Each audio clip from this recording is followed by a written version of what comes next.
What's wrong?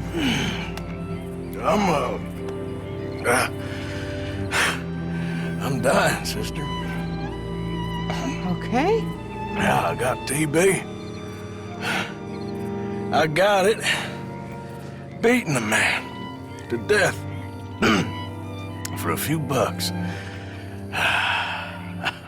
There are moments in gaming that transcend the screen, that reach through the pixels and control the vibrations to grab hold of something deep within us. Moments that remind us why we play, why we invest dozens of hours into virtual worlds and fictional characters. And then there are moments that break us completely, that leave us sitting in stunned silence as the credits roll, tears streaming down our faces, wondering how a video game could possibly hurt this much. Red Dead Redemption 2's ending is one of those moments, perhaps the defining moment. This is not just about a character dying. Characters die in games all the time. This is about watching a man you've lived as for 60, 70, 80 hours slowly succumb to a disease he cannot fight, cannot shoot, cannot outrun. This is about witnessing a violent outlaw transform into something better, something noble, only to have that transformation cut short by the consequences of who he used to be. This is about the cruelty of redemption arriving too late, about finding peace just as death comes to claim you. This is about Arthur Morgan, and the ending that broke every single player who experienced it. Tonight, we're going to explore why this ending devastated us so completely. We'll walk through every agonizing step of Arthur's final chapter, from the moment he contracted tuberculosis to his last breath on that mountain. We'll examine the 4 different endings, the choices that shaped them, and the words that will haunt us forever. We'll talk about the music, the performances, the writing, and the design choices that combine to create one of the most emotionally devastating experiences in gaming history. But more than that, we'll talk about what Arthur Morgan's death meant, what it represented, why it hurt so much more than it had any right to, why grown adults sobbed uncontrollably, why people couldn't play the game for weeks after finishing it, why years later, players still can't talk about that final ride without their voices breaking. Because Arthur Morgan's ending wasn't just sad, it was inevitable, tragic, beautiful, and utterly heartbreaking in ways that most media, let alone video games, rarely achieve. It was a masterclass in interactive storytelling, in making players feel the weight of every choice, every moment, every breath, as it becomes more laboured and desperate. So settle in. This is going to hurt, but it's a hurt worth revisiting, because in that pain lies something profound about storytelling, about character, about the unique power of video games to make us feel things we never expected to feel. Let's talk about the ending that broke us all. The Man We Knew. To understand why Arthur Morgan's death destroyed us, we first need to understand who Arthur was when we met him, because the man who dies on that mountain is not the same man we controlled in the snowy mountains of Coulter during the game's opening hours. The transformation is what makes the ending so powerful, but we have to start with the beginning. Arthur Morgan was introduced to us as Dutch van der Linde's right-hand man, his most trusted enforcer, the man who did the dirty work without question or complaint. He was a killer, a thief, an outlaw who had spent his entire adult life running from the law and taking what he wanted from a world he believed owed him nothing. He was cynical, sarcastic, and often cruel, especially to those he perceived as weak or foolish. In those early chapters, Arthur was not a good man. He beat a sick farmer nearly to death over a debt, He robbed trains and stagecoaches. He killed lawmen and rival gang members without hesitation. He mocked those who spoke of morality or civilization, dismissing such concepts as the delusions of people who didn't understand how the world really worked. Arthur Morgan was a product of violence, raised by violence, living a life defined by violence. But even then, there were cracks in the armour, moments where something else showed through. The way he talked to the women in camp, showing them a respect he rarely afforded to men. The gentleness with which he handled animals, his journal entries revealing an artistic soul and a capacity for observation that seemed at odds with his brutal profession. The loyalty he showed to the gang, not just to Dutch, but to every member, treating them as the family he'd never really had. Arthur was complex from the beginning, a man of contradictions.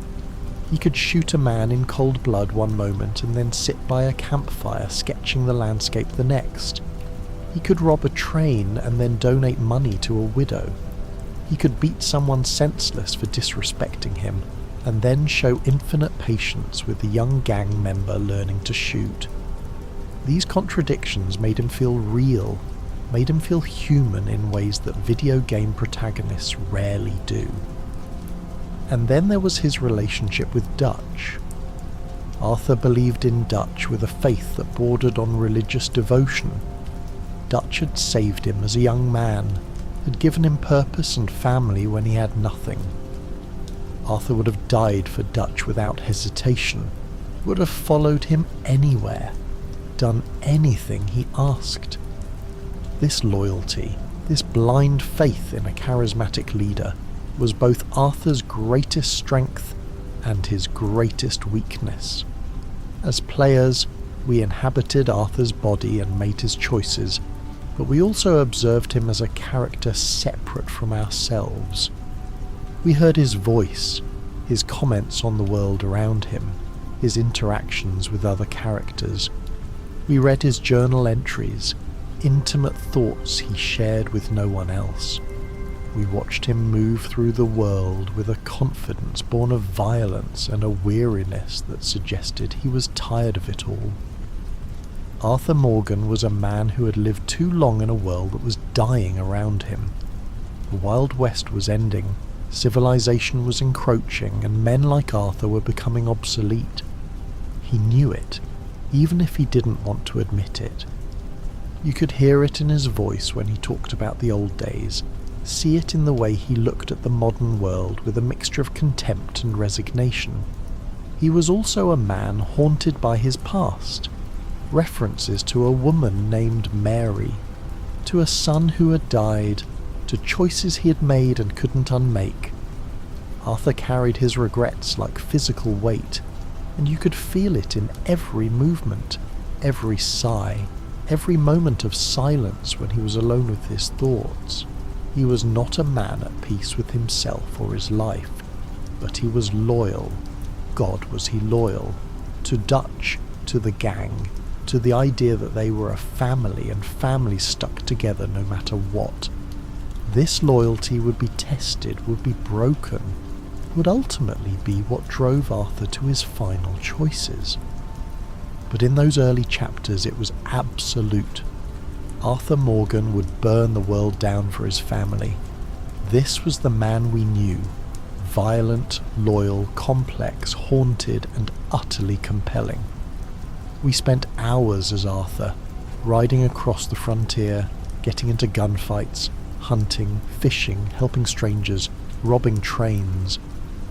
We became Arthur in a way that video games rarely achieve. His voice became our voice, his hands our hands, his choices our choices. And that's why what happened next hurt so much, because by the time Arthur Morgan started coughing, we weren't just controlling a character anymore, we were him, and we were about to watch him die. The moment, everything changed. It happens so early in the game that most players don't even notice it. Chapter 2, a mission called Money Lending and Other Sins 3. Leopold Strauss, the gang's loan shark, sends Arthur to collect debts from people who borrowed money they couldn't repay. It's dirty work, the kind of thing that makes you feel uncomfortable even as you're doing it, but Arthur does it without complaint because that's what the gang needs. One of these debtors is Thomas Downs, a farmer living outside Valentine with his wife and son. When Arthur arrives, he finds Downs building a house, coughing violently, clearly very ill. Downs doesn't have the money. He's sick, he's poor, and he's desperate. He begs Arthur for more time, for mercy, for understanding.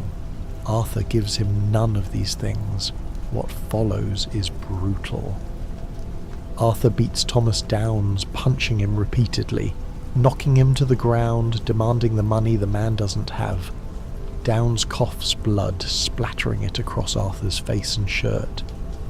Arthur doesn't stop. He keeps hitting him, keeps threatening him, until finally Downs' wife arrives with the money, screaming at Arthur to leave her dying husband alone. Arthur takes the money and leaves. Just another day's work for an outlaw, just another debt collected, another job done for the gang. The mission ends, and you move on to the next one, probably not thinking much about Thomas Downs or his blood or his desperate coughing.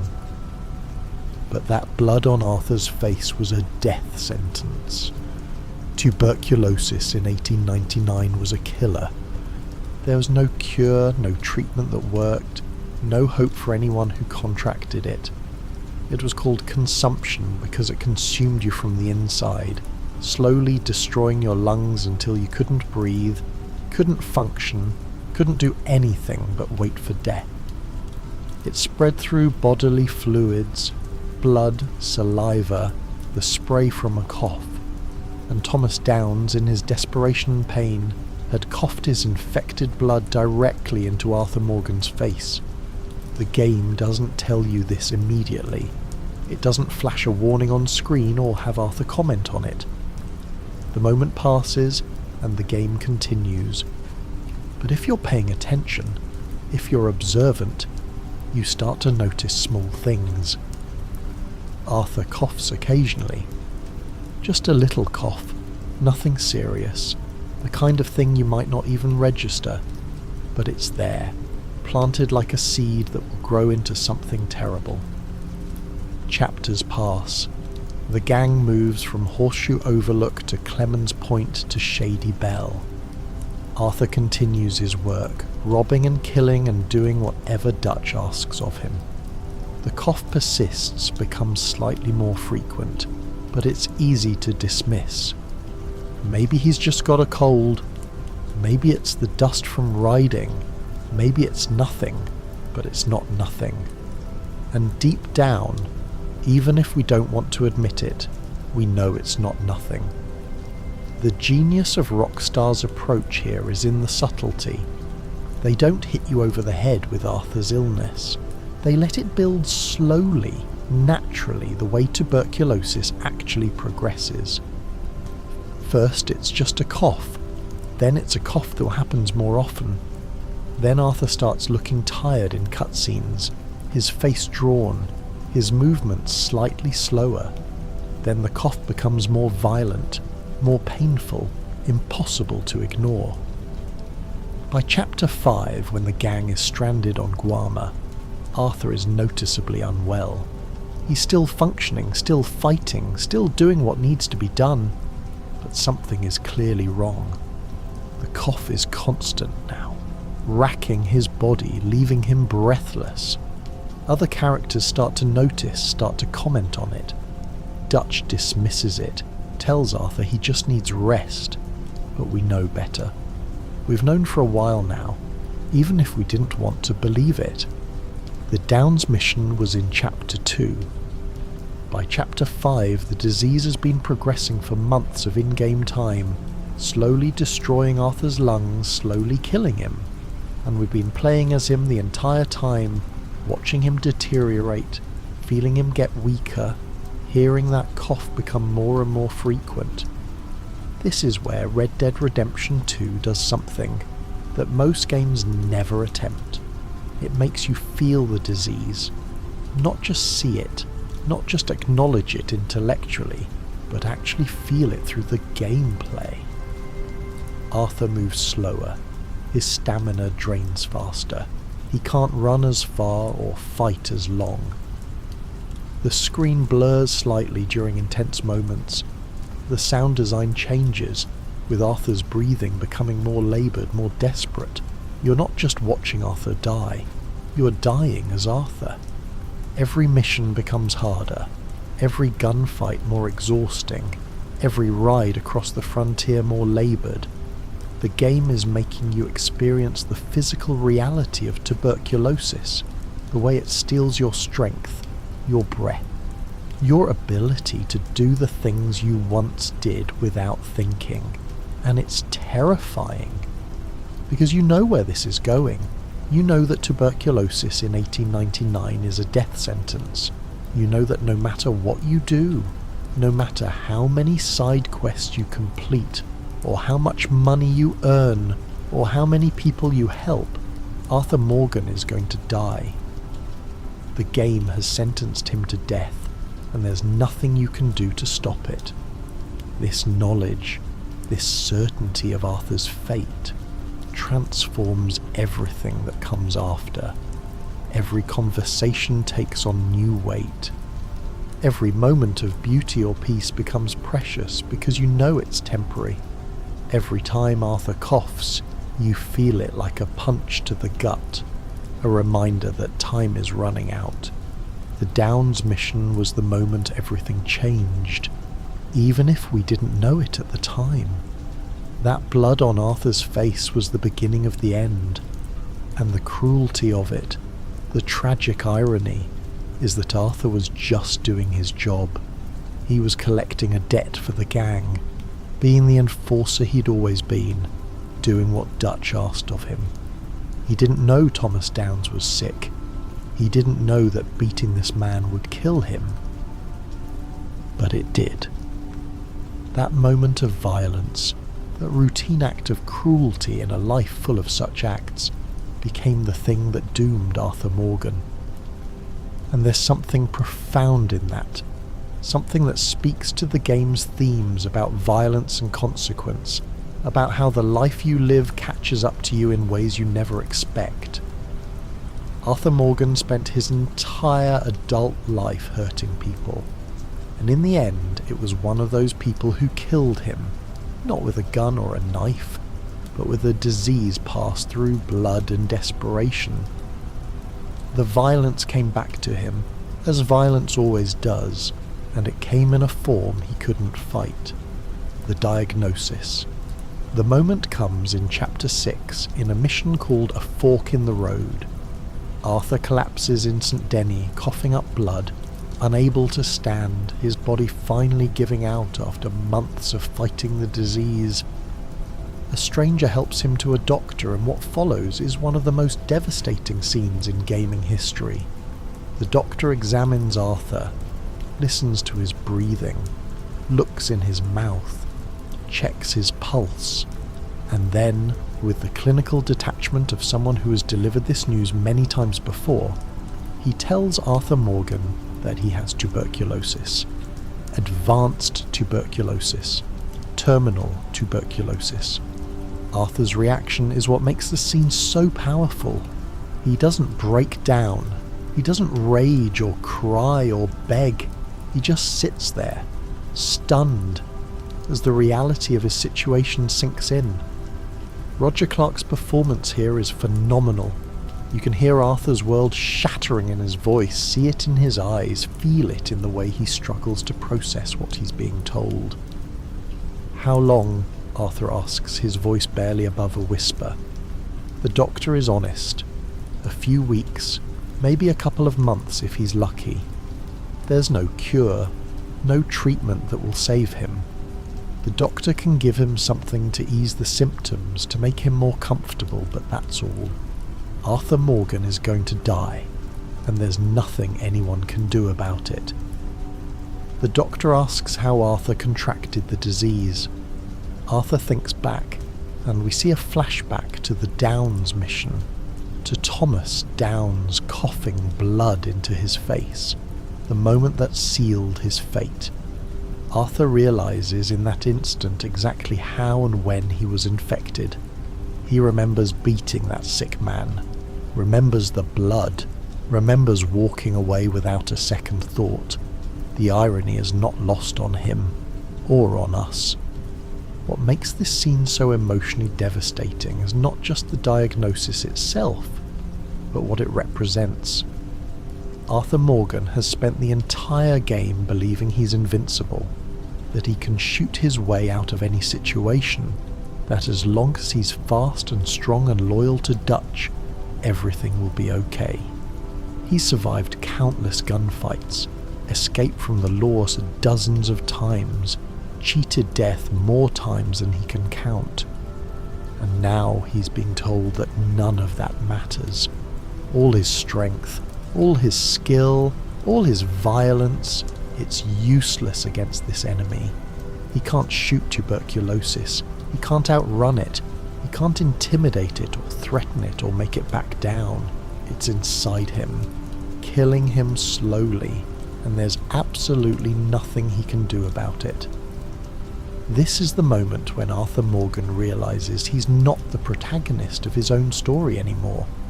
He's not the hero who survives against all odds. He's just a man with a terminal illness, watching his own death approach with the inevitability of a sunrise. The doctor gives him some advice. Rest. Avoid stress. Go somewhere dry and warm. Stop drinking and smoking. Basically, stop being an outlaw and live a quiet, peaceful life for whatever time he has left. Arthur knows he can't do that. The gang needs him. Dutch needs him. There's still work to be done, still people depending on him. He can't just walk away, can't just abandon his family to save himself. That's not who Arthur Morgan is. So he makes a choice. He's going to keep going.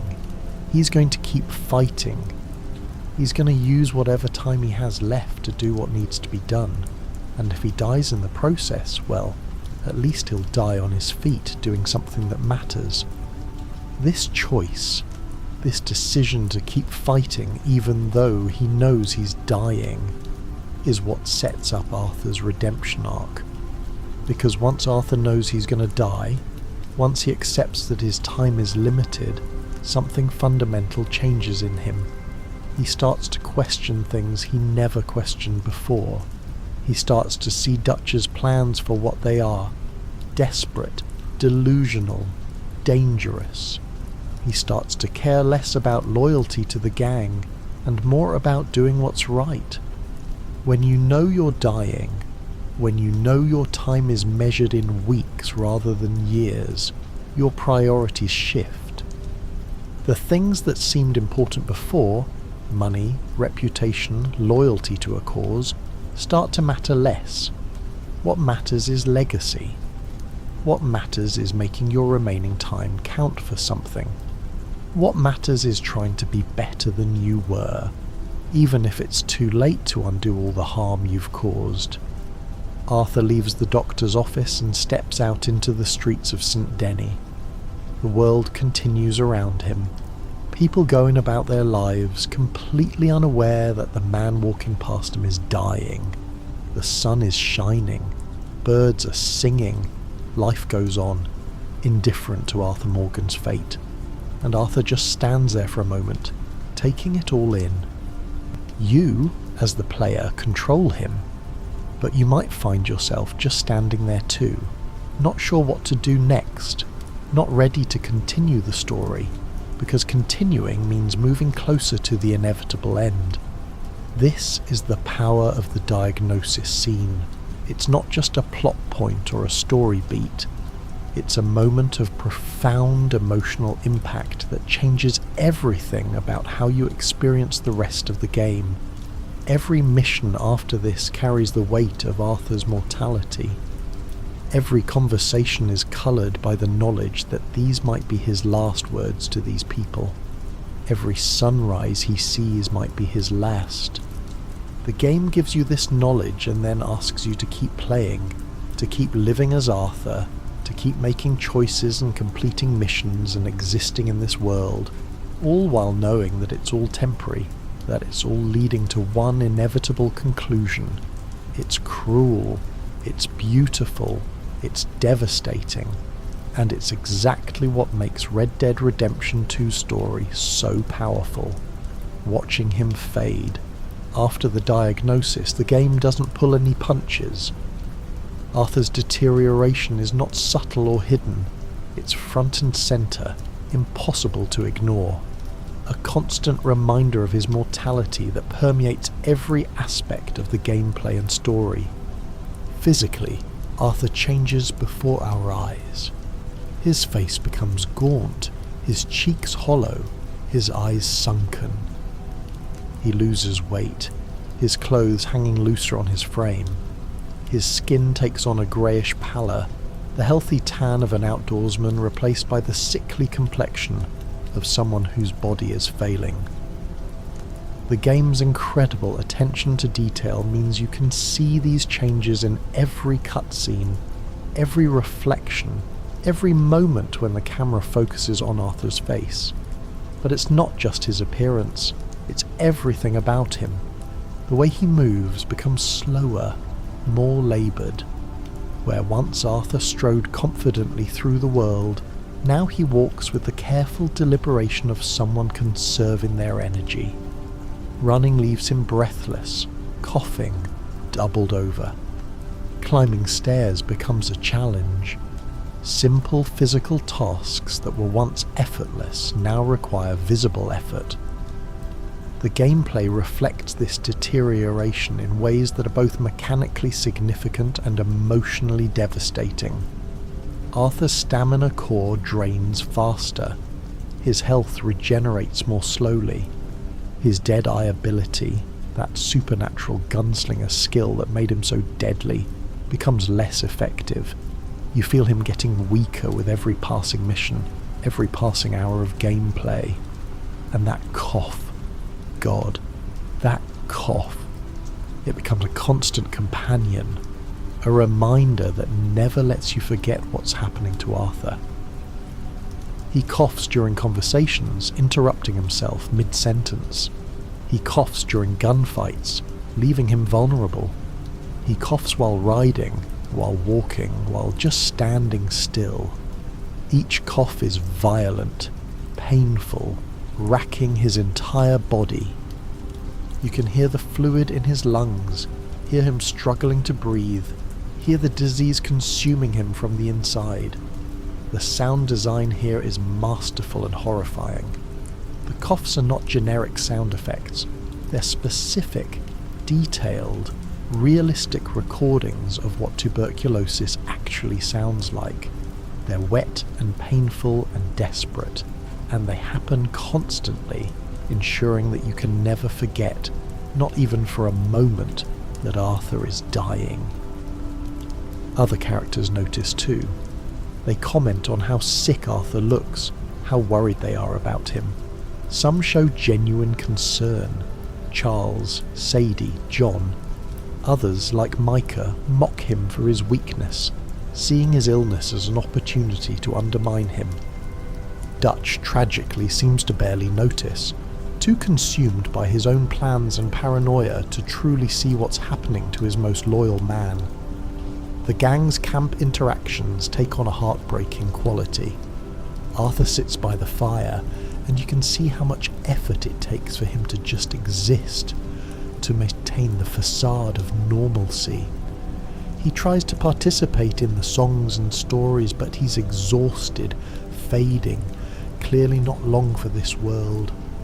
The other gang members can see it too, and there's a sadness in their eyes when they look at him, a recognition that they're losing him.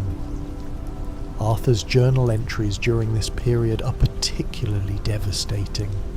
Throughout the game, Arthur has kept a journal, sketching the people and places he encounters, writing his thoughts about the gang and his life. After the diagnosis, these entries take on a different tone. There's a melancholy to them, a sense of reflection and regret. Arthur writes about his past, about the people he's hurt, about the life he's lived. He writes about his fears, his hopes for the people he cares about, his growing realization that Dutch is leading them all to destruction. Reading these journal entries is like reading the private thoughts of a dying man coming to terms with his mortality. Arthur is not eloquent or philosophical. He's a rough man with limited education, but his words carry a weight and honesty that's profoundly moving. He knows he's dying. He knows he can't change his past, but he's trying, in his own way, to make sense of it all, to find some meaning in the time he has left. The game also introduces new dialogue options and interactions that reflect Arthur's changing perspective. He's kinder to strangers, more willing to help people without expecting anything in return. He's more patient with the younger gang members, trying to guide them toward better choices than he made. He's more critical of Dutch's plans, more willing to question and push back, because he no longer has anything to lose. This shift in Arthur's character is gradual but profound. The man who beat Thomas Downes nearly to death in Chapter 2 is not the same man who in Chapter 6 helps a widow keep her ranch, or rescues a woman from a cult, or ensures that John Marston and his family can escape to safety. Arthur is changing, becoming better, finding redemption in the shadow of death. But the physical reality of his illness never lets you forget the cost. Every good deed is accompanied by that terrible cough. Every moment of heroism is undercut by the knowledge that Arthur is dying.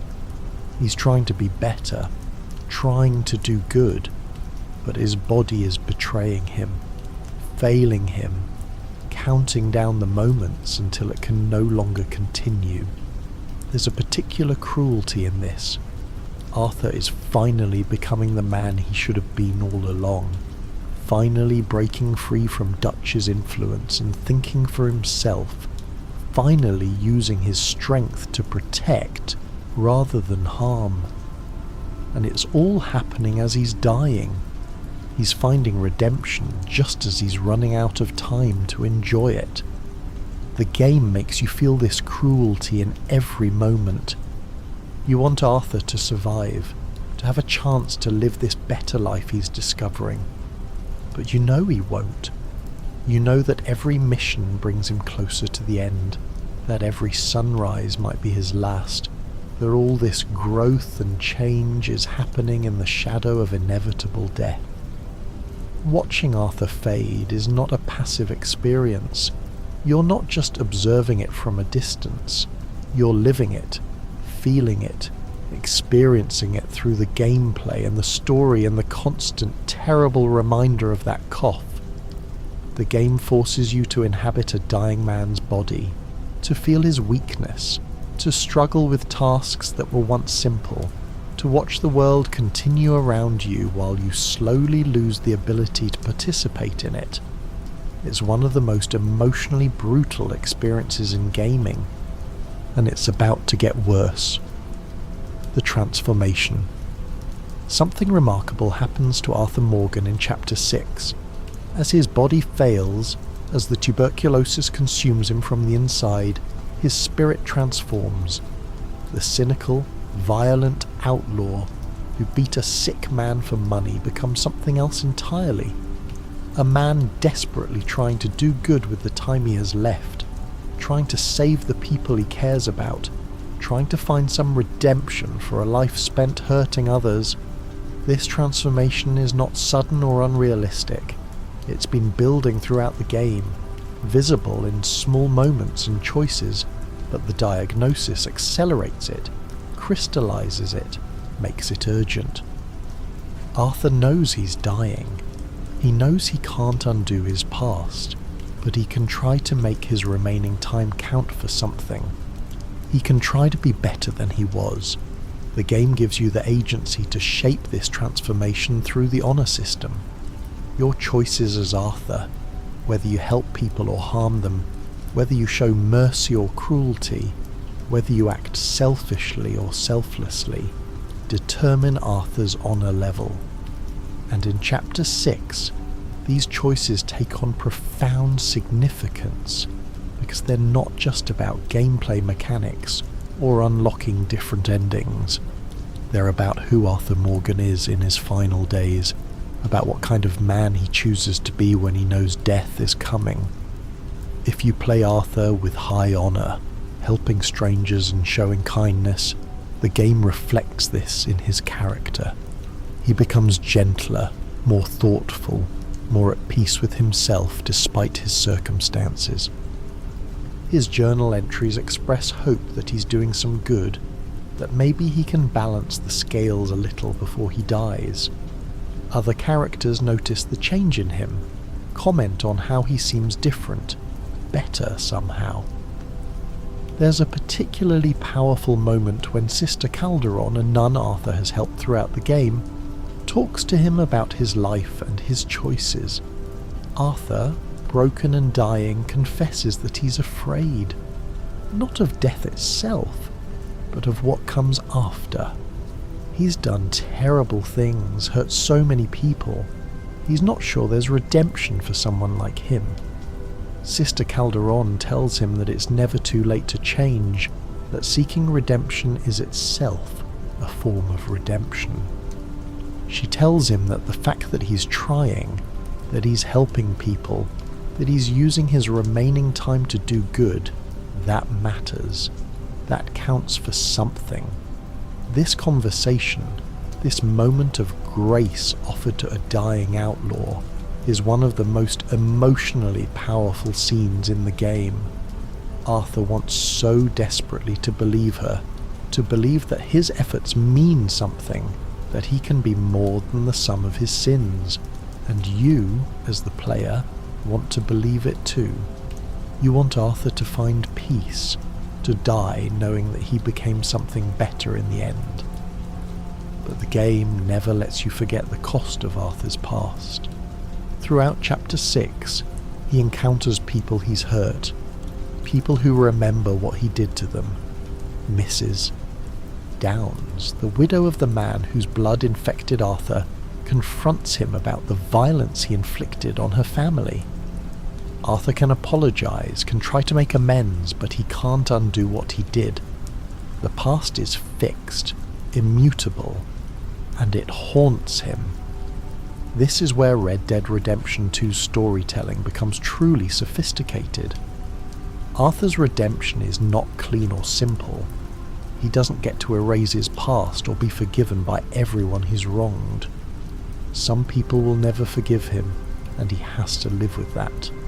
His redemption is not about being absolved of his sins, but about choosing to be better, despite knowing he can never fully atone for what he's done. The transformation is also visible in Arthur's relationship with the gang, particularly with Dutch. For years, Arthur followed Dutch without question, believing in his vision, trusting his leadership, doing whatever was asked of him. But in Chapter 6, as Arthur's perspective shifts and Dutch's plans become increasingly desperate and delusional, Arthur finally sees the truth. Dutch is not the visionary leader Arthur believed him to be.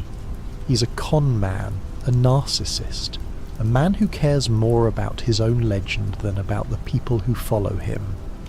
He's leading the gang to destruction, and he either can't see it or doesn't care. Arthur's loyalty, his faith, his years of service, none of it matters to Dutch as much as Dutch's own ego and plans. This realization breaks something in Arthur. The man he's followed his entire adult life, the man he would have died for without hesitation, is revealed to be unworthy of that loyalty.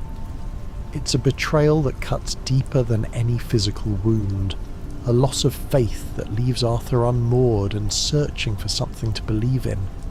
What he finds is simpler and more profound than Dutch's grand visions. He finds that protecting the people he cares about matters, that helping those who can't help themselves matters, that using his strength to shield the weak rather than exploit them matters. Arthur's transformation is not about becoming a saint or a hero, it's about becoming a decent man, about choosing kindness over cruelty, about trying to leave the world slightly better than he found it. The game gives you missions that reflect this transformation. Arthur helps John Marston and his family escape, knowing that John has a chance at the life Arthur never will. He helps the Wapiti tribe fight against the government forces trying to destroy them. He helps Sadie Adler find justice for her murdered husband. He helps Charles Smith protect the vulnerable members of the gang. Every mission in Chapter 6 is about Arthur using his remaining strength to help others, to protect those who need protecting, to do good while he still can. And through it all he's dying. Every act of heroism costs him. Every fight leaves him weaker. Every ride across the frontier brings him closer to the end. The transformation is happening as the clock runs out, and there's a desperate urgency to it, a race against time to do as much good as possible before death claims him. Arthur's transformation is also reflected in his interactions with the natural world. Throughout the game, Arthur has shown an appreciation for nature, sketching animals and landscapes in his journal, commenting on the beauty of a sunset or the majesty of the mountains. But in Chapter 6 these moments take on a poignant quality. Arthur is seeing these things for the last time, and he knows it. There's a moment, if you take the time to just exist in the world, where you can have Arthur sit somewhere beautiful, on a cliff overlooking the valley, by a peaceful stream, in a meadow full of wildflowers, and just watch. The sun sets, the world continues, and Arthur sits there, dying, taking in the beauty of a world he's about to leave. These quiet moments are as important as the dramatic ones. They show Arthur finding peace, finding something worth appreciating, even as everything falls apart. They show a man who has lived a violent life discovering at the very end that there's more to existence than violence and survival. There's beauty, there's peace, there's grace. The transformation of Arthur Morgan is the heart of Red Dead Redemption 2's emotional power. We watch a man change, grow, become better, all while knowing that he's running out of time. We see him find redemption just as death comes to claim him. We witness the tragedy of a man becoming who he should have been all along, but only when it's too late to truly live that life, and then comes the final ride, and everything breaks. The final ride. There's a mission in Chapter 6 called Red Dead Redemption. It's the penultimate mission of Arthur's story, the moment when everything comes to a head, when all the threads of the narrative converge into one devastating sequence, and it contains what is widely considered one of the most emotionally powerful moments in gaming history, Arthur Morgan's final ride. The setup is this. The gang is falling apart. Dutch has lost his mind, Micah has poisoned him against Arthur, and the Pinkertons are closing in. Arthur, dying and desperate, makes a choice. He's going to help John Marston and his family escape. He's going to give them the chance at life and freedom that he'll never have, even if it costs him everything. The mission is intense, a running gunfight through the mountains as Arthur and John try to escape the Pinkertons and the gang members still loyal to Dutch. Arthur is barely holding on, coughing blood, stumbling, his body failing with every step. But he keeps going, keeps fighting, keeps pushing forward because John needs him, because this is the last good thing Arthur can do. And then comes the moment. Arthur puts John on a horse and tells him to run, to get to his family, to not look back. John hesitates, not wanting to leave Arthur behind, but Arthur insists. This is how it has to be. John has a family, a future. Arthur has neither. This is Arthur's choice, his sacrifice, his final act of redemption. John rides away, and Arthur, alone, dying, hunted by enemies on all sides, gets on his horse and begins his own ride. Not to escape, he knows he's not going to make it, but to buy John time, to lead the pursuers away, to ensure that his sacrifice means something. And then the music starts. That's the Way It Is, by Daniel Lanois begins to play, and everything changes. The gameplay fades into the background. The urgency of the chase becomes secondary. What matters now is this moment, this ride, this dying man on a horse watching the sun rise over the mountains one last time. The song is perfect for this moment. Melancholy, beautiful, resigned. The lyrics speak of acceptance, of understanding that some things cannot be changed, that this is how the story ends. That's the way it is, the song repeats, like a mantra, like a prayer, like an acknowledgement of fate. As Arthur rides, the game shows you flashbacks, moments from earlier in the story, conversations with people Arthur cared about, quiet moments of beauty and peace, the faces of the gang members, the people who were his family. All of it flashing before his eyes, a life remembered in fragments as death approaches.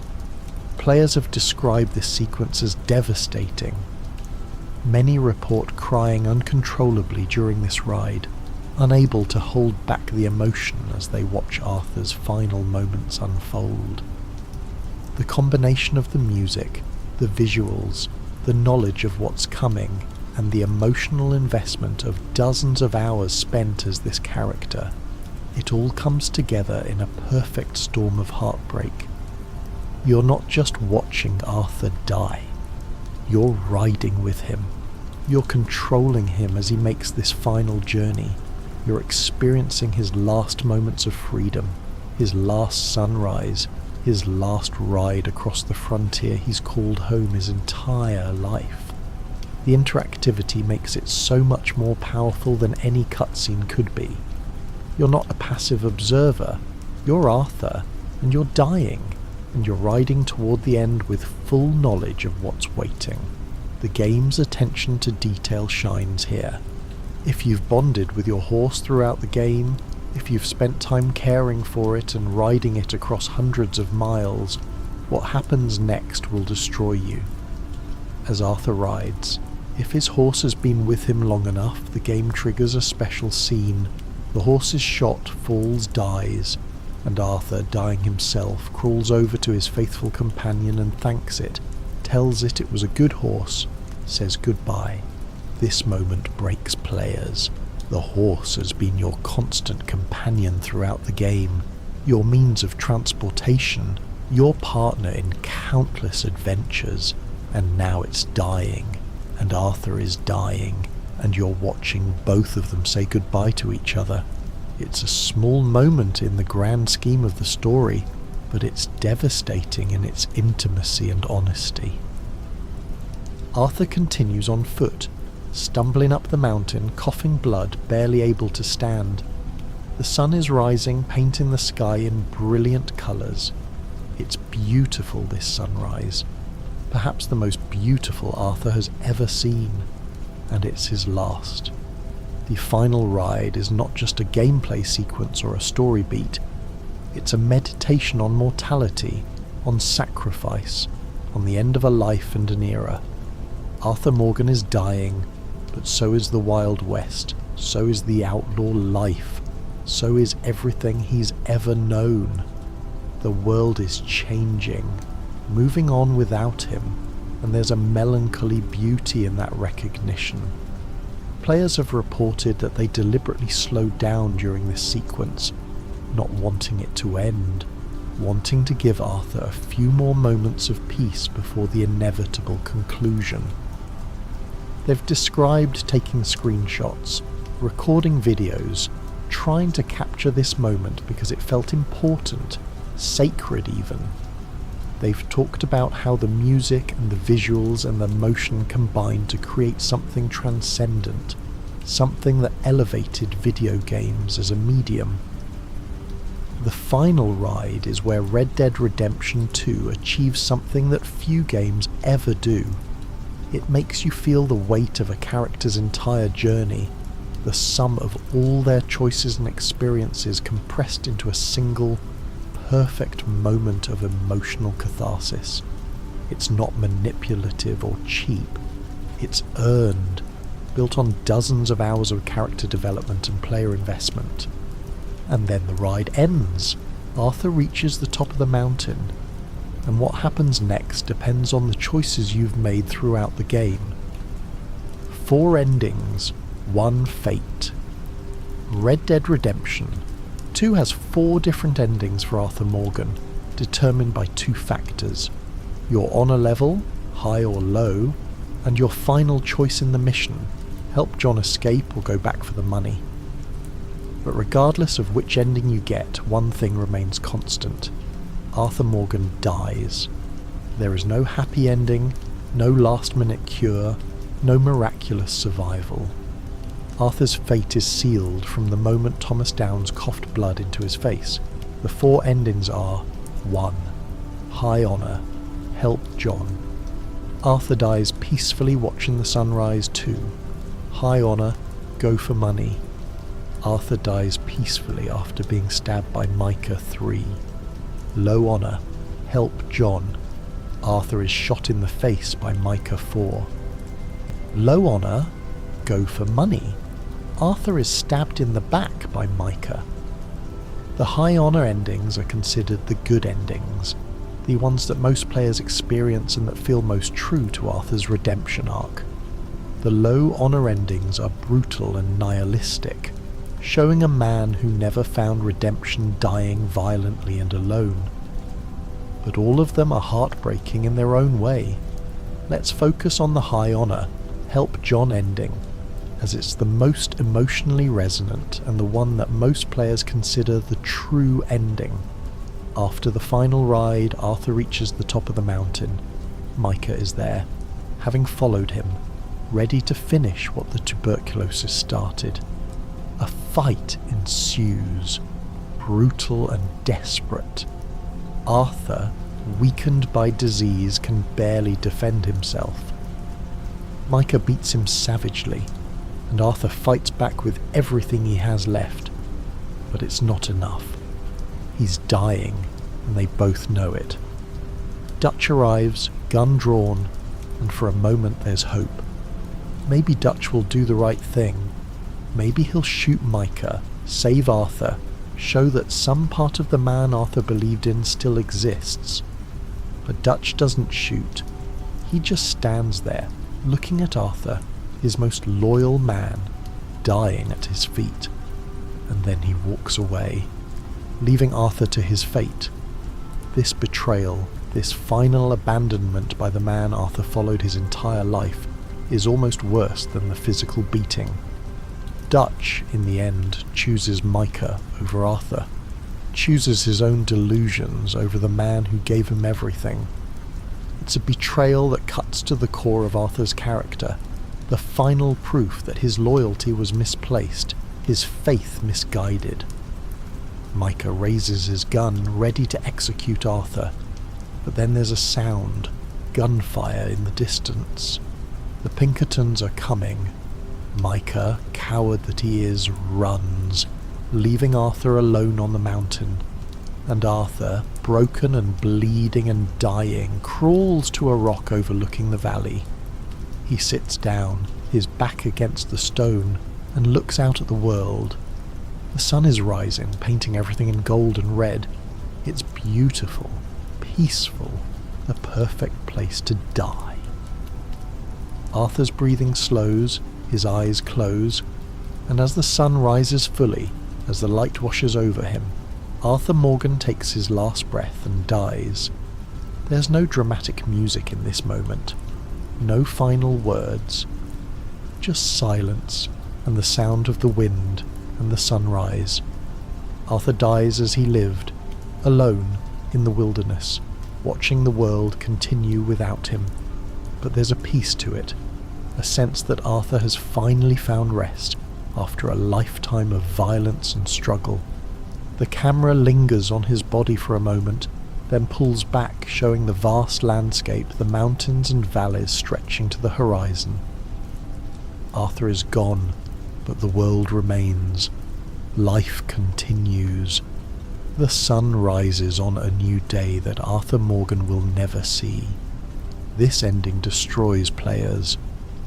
The combination of everything that's come before, the hours spent as Arthur, the emotional investment in his redemption, the knowledge that he's been dying all along, the final ride, the betrayal by Dutch, and now this quiet, peaceful death. It's overwhelming. Players report sobbing, unable to speak, sitting in stunned silence as the credits roll. The high honour ending with the money is similar, but with one crucial difference. Micah doesn't run away. He stabs Arthur in the back, killing him before the Pinkertons arrive. Arthur still dies watching the sunrise, but it's a more violent death, a reminder that even in redemption, Arthur couldn't fully escape the violence of his life. The low honour endings are much darker. If you've played Arthur as a cruel, selfish man, if you've chosen violence and greed over kindness and sacrifice, the game reflects this in his death. In the low honour, Help John ending, Micah shoots Arthur in the face, execution style. There's no peaceful sunrise, no moment of grace, just a brutal death for a brutal man. In the low honour, Go for Money ending, Micah stabs Arthur in the back and leaves him to die alone in the dirt. Arthur's last moments are not peaceful, but desperate and afraid. He dies as he lived, violently, selfishly, without redemption. These endings are intentionally harsh, a reflection of the choices you made as Arthur. The game is telling you that actions have consequences, that the life you live determines the death you die. If Arthur never sought redemption, if he remained cruel and selfish to the end, then his death is appropriately brutal and meaningless. But most players don't get these endings. Most players by Chapter 6 are playing Arthur with high honour, trying to help him find redemption, trying to make his final days count for something. And for those players, the peaceful death watching the sunrise feels earned, feels right, feels like the only possible ending for a man who spent his last weeks trying to be better than he was. Regardless of which ending you get, the result is the same. Arthur Morgan is dead. The man you've spent 60 plus hours living as, the character you've grown to love and understand and root for, is gone. And you have to continue playing as John Marston in the epilogue, living in a world where Arthur no longer exists. The epilogue is necessary for the story. It connects Red Dead Redemption 2 to the first game, showing how John builds his ranch and tries to live an honest life before his own tragic end. But for many players, the epilogue is difficult to get through because Arthur's absence is so keenly felt. Every time John does something, you think about how Arthur would have done it. Every time someone mentions Arthur, you feel the loss all over again. The game even acknowledges this. Characters in the epilogue talk about Arthur, remember him, mourn him. John visits Arthur's grave, a simple cross on a mountain overlooking the valley. If you had high honour, the grave is well maintained, decorated with flowers, and an eagle, a symbol of honour and freedom, perches nearby. If you had low honour, the grave is neglected, and a coyote, a symbol of cowardice and scavenging, appears instead. The epitaph on the grave changes based on your honour too. High honour reads, "Blessed are those who hunger and thirst for righteousness." Low honour reads, "Blessed are those who mourn, for they shall be comforted." Both are from the Beatitudes. Both are appropriate for Arthur's story, but the High Honor epitaph feels more hopeful, more redemptive. Visiting Arthur's grave as Jon is one of the most emotionally difficult moments in the epilogue. Jon stands there hat in hand and thanks Arthur for saving him and his family. He promises to make the most of the life Arthur gave him, to be the man Arthur wanted him to be.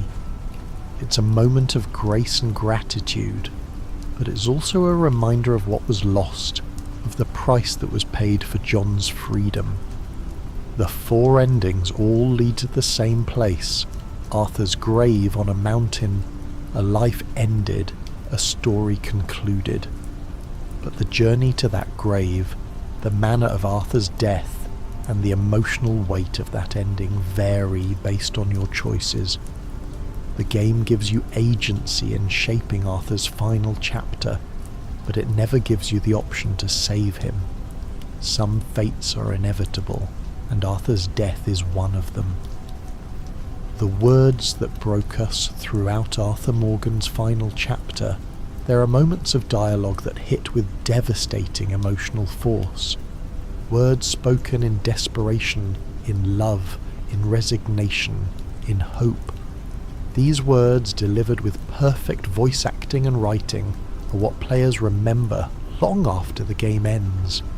They're the lines that get quoted, that get made into memes and tributes that make people cry years later when they hear them again. The most famous of these, the line that has become synonymous with Arthur Morgan's ending, comes during his final confrontation with Dutch. Arthur, dying and betrayed, looks at the man he followed his entire life and says, "I gave you all I had, Dutch. I did."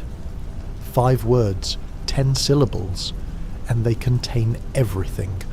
Arthur's loyalty, his sacrifice, his heartbreak, his realization that it was never enough, that Dutch never truly valued what Arthur gave him. Roger Clark's delivery of this line is perfect. His voice breaking with emotion, with exhaustion, with the weight of a lifetime of devotion that was never reciprocated. Players report that this line destroys them every time. It's the moment when Arthur's tragedy becomes fully apparent, when you realize that he spent his entire life serving a man who didn't deserve his loyalty, who would abandon him in his final moments. It's a line about betrayal, about wasted devotion, about the cruelty of giving everything to someone who gives nothing back. Dutch's response, or lack thereof, makes it even worse. He doesn't acknowledge Arthur's words.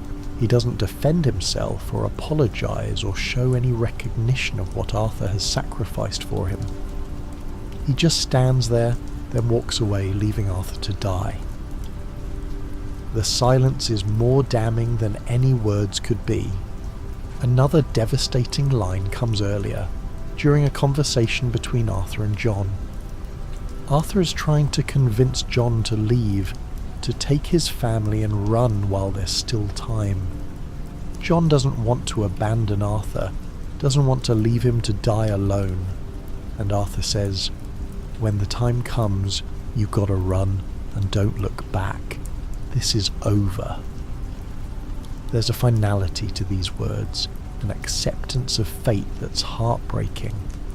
Arthur knows he's not going to make it. He knows this is goodbye, and he's trying to give Jon permission to leave, to save himself, to not waste his life trying to save someone who's already dead. It's a moment of selflessness, of love, of a man ensuring that his death will mean something by saving someone who still has a chance.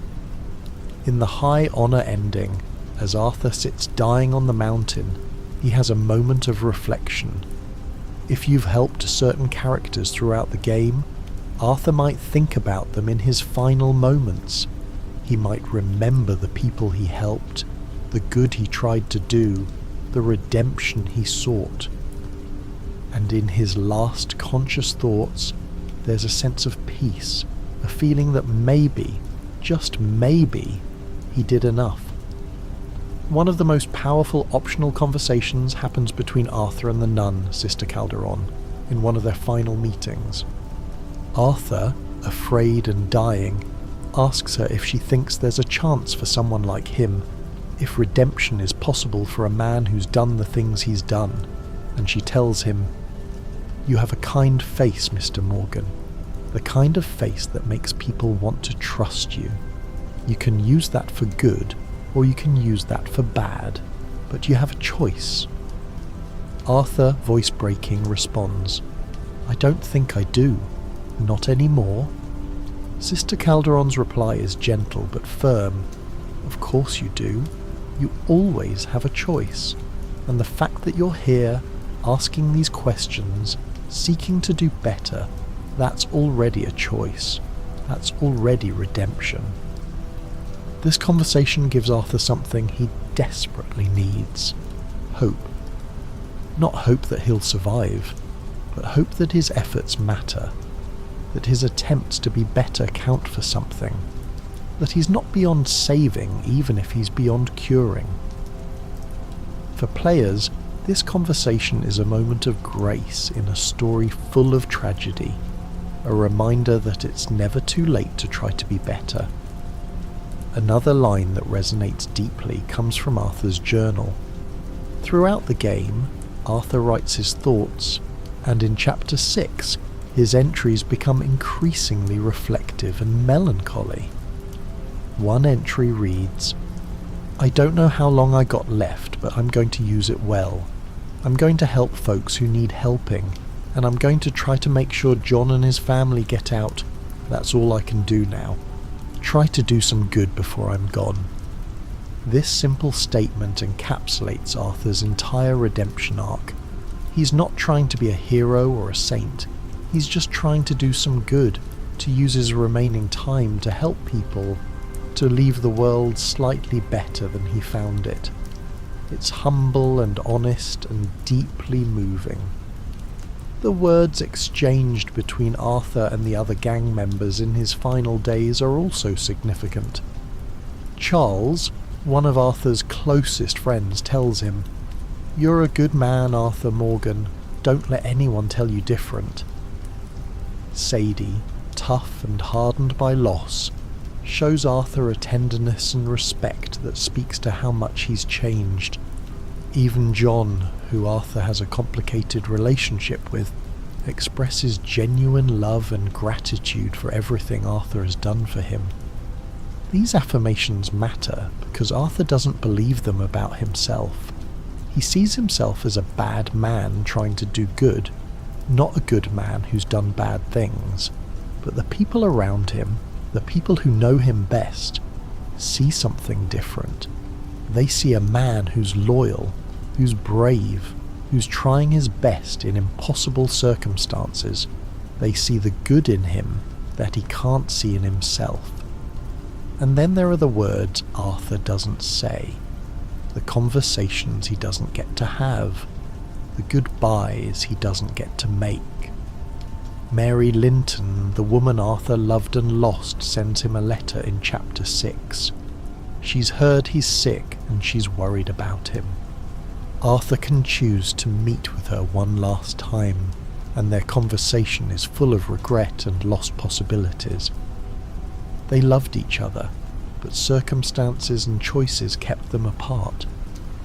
Now Arthur is dying, and there's no future for them, no second chance. Mary tells Arthur she still cares about him, still thinks about what might have been.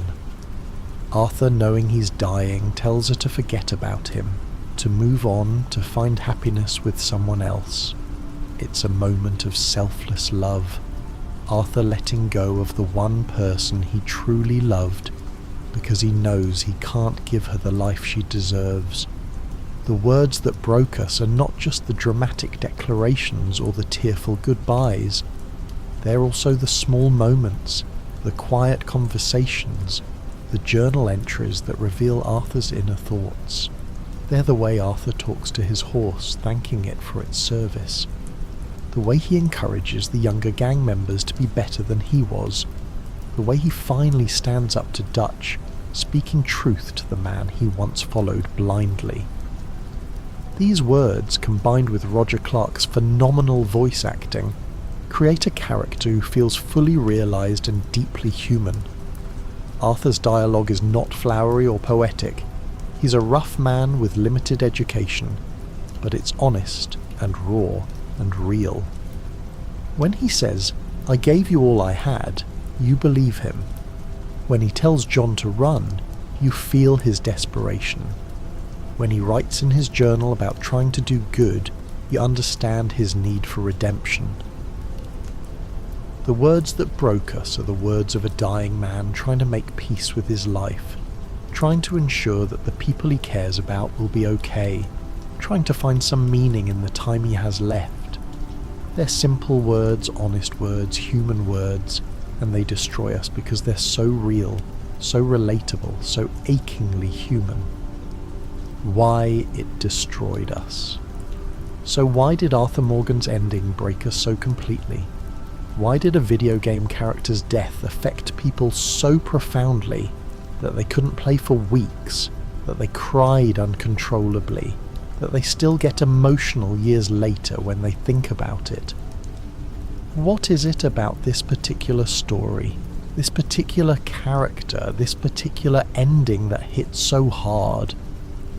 The answer is complex, multifaceted, and speaks to both the specific brilliance of Red Dead Redemption 2's storytelling and the unique power of video games as a medium.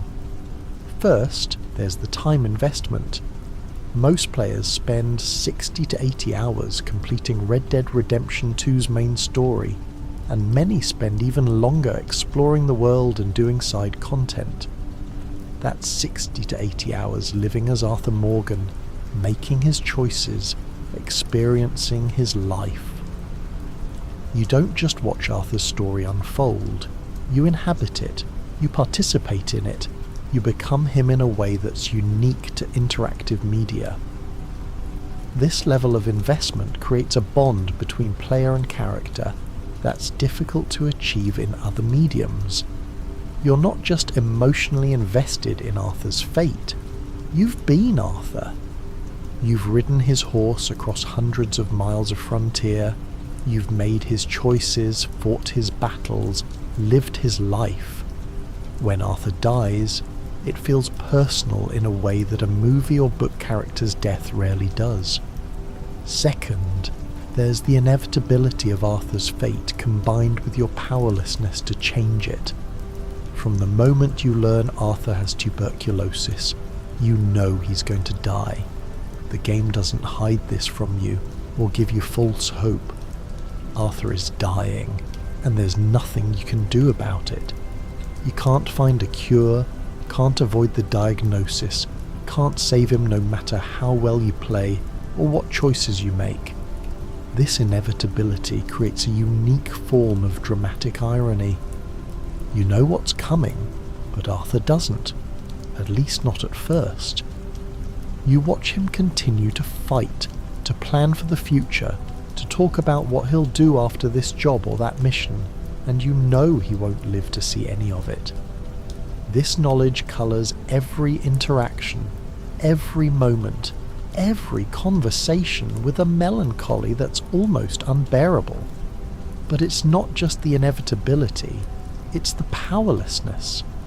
In most video games, player skill and choices can change outcomes. If you play well enough, if you make the right decisions, you can save the character, get the good ending, avoid tragedy. Red Dead Redemption 2 denies you this power. No matter how well you play, no matter what you do, Arthur dies.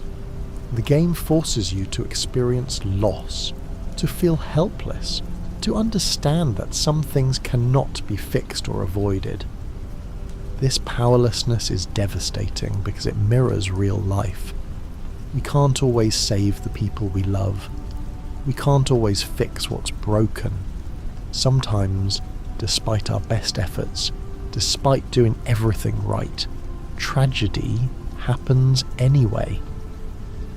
Red Dead Redemption 2 makes you feel this truth in a visceral, interactive way. Third, there's the quality of the character writing and performance.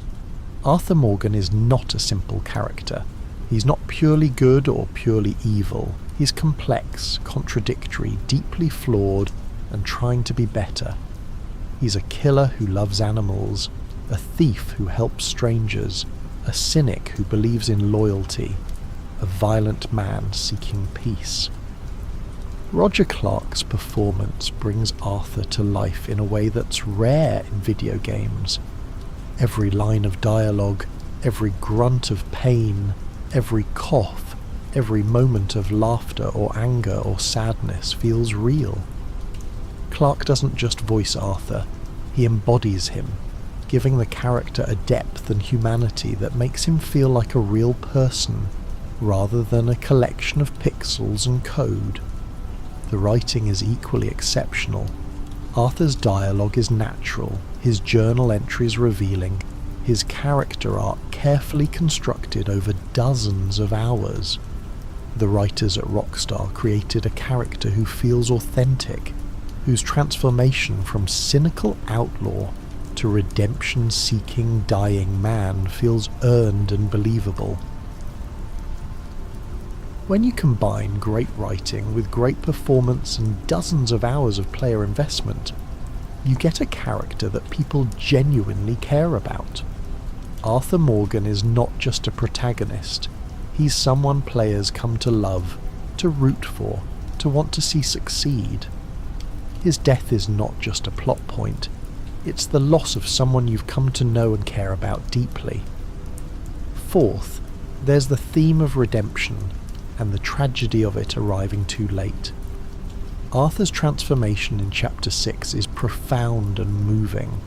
He becomes a better man, makes better choices, uses his strength to protect rather than harm.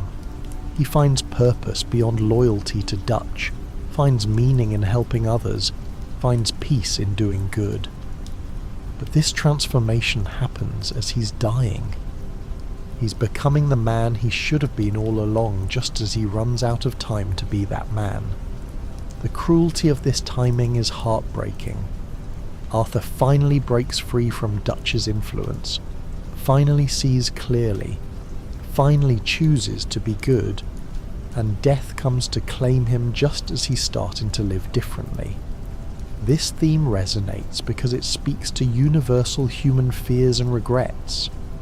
What if we realise too late what really matters? What if we finally become who we're meant to be just as our time runs out? What if redemption comes too late to enjoy it? Arthur's story is a tragedy not because he dies, but because he dies just as he's learning how to truly live. Fifth, there's the way the game makes you feel Arthur's death through gameplay. As Arthur gets sicker, the game becomes harder. His stamina decreases, his health regenerates slower, his abilities diminish. You feel him getting weaker with every mission, every fight, every ride. The game is not just telling you Arthur is dying, it's making you experience it, making you feel the physical reality of his deterioration. This integration of narrative and gameplay is what makes video games uniquely powerful as a storytelling medium.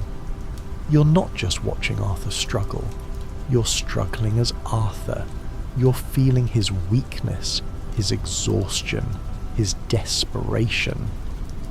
The gameplay becomes a metaphor for mortality, for the way illness steals your strength and ability, for the helplessness of watching your body fail. Sixth, there's the cultural moment. Red Dead Redemption 2 released in 2018, at a time when video games were increasingly being recognised as a legitimate art form capable of telling sophisticated, emotionally complex stories. Arthur Morgan's story became a touchstone for this recognition, proof that games could achieve the same emotional depth and narrative sophistication as the best films or novels. The game's ending became a shared cultural experience. Players talked about it online, shared their reactions, created tributes and analyses.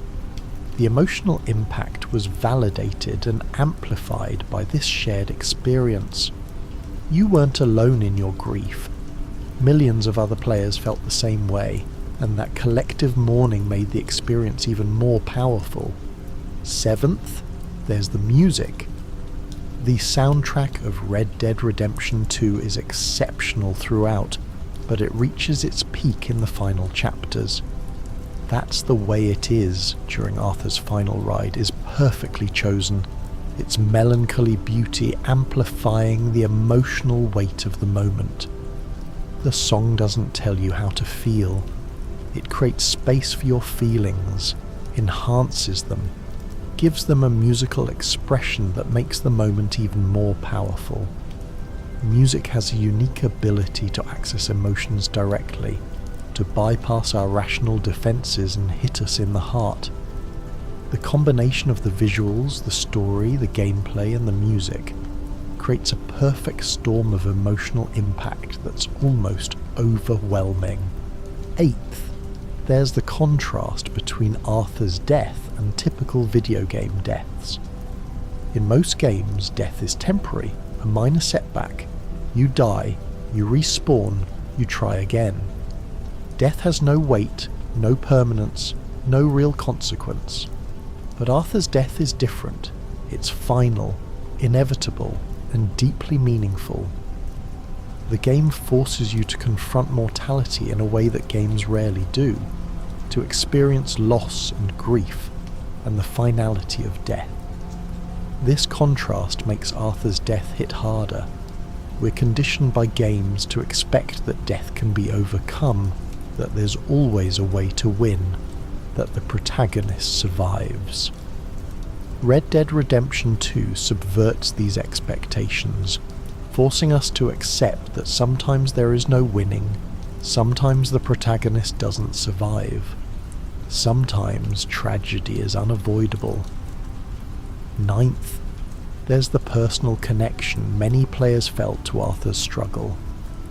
While most of us haven't been outlaws or gunfighters, many of us have experienced loss, illness, betrayal, or the struggle to be better than we've been. Arthur's journey resonates because it's fundamentally human. His fears, his regrets, his desire for redemption, his love for the people he considers family. These are universal experiences that transcend the specific setting and circumstances of his story. Players have shared stories of how Arthur's ending affected them personally. Some were dealing with their own terminal diagnoses or watching loved ones die. Some were struggling with addiction or trying to overcome their own past mistakes. Some were simply moved by the story of a man trying to be better, trying to do good, trying to make his life mean something before it ends. This personal connection transformed Arthur's story from entertainment into something more profound, a mirror for our own struggles, fears, and hopes. His death became not just a fictional character's end, but a meditation on mortality, redemption, and what it means to live a meaningful life. 10th, there's the epilogue's role in cementing the loss. After Arthur dies, you continue playing as John Marston, and Arthur's absence is keenly felt. Characters mention him, mourn him, remember him. You visit his grave. You see the world he helped save continuing without him. This continuation after Arthur's death makes the loss feel more real, more permanent. The epilogue doesn't let you forget Arthur and move on too quickly. It forces you to live in a world where Arthur is gone, to feel that absence, to understand what was lost. This extended mourning period is unusual in games and makes the emotional impact last longer, sink deeper. The combination of all these factors, the time investment, the inevitability, the powerlessness, the quality of writing and performance, the theme of redemption arriving too late, the integration of narrative and gameplay, the cultural moment, the music, the contrast with typical game deaths, the personal connection and the epilogue's treatment of loss creates an emotional experience that's uniquely powerful. Red Dead Redemption 2's ending destroyed us because it earned that destruction. It spent dozens of hours building a character we cared about, making us live as him, making us feel his struggles and hopes and fears. It gave us a story about redemption and mortality that resonated on a deep personal level. It used every tool available to video games as a medium: interactivity, time, music, visuals, performance, to create an emotional experience that was overwhelming in its power and sincerity. Arthur Morgan's death broke us because we loved him, because we were him, because his story was our story for those 60+ hours, because his struggle to be better, to do good, to find meaning in the face of death spoke to something fundamental in the human experience.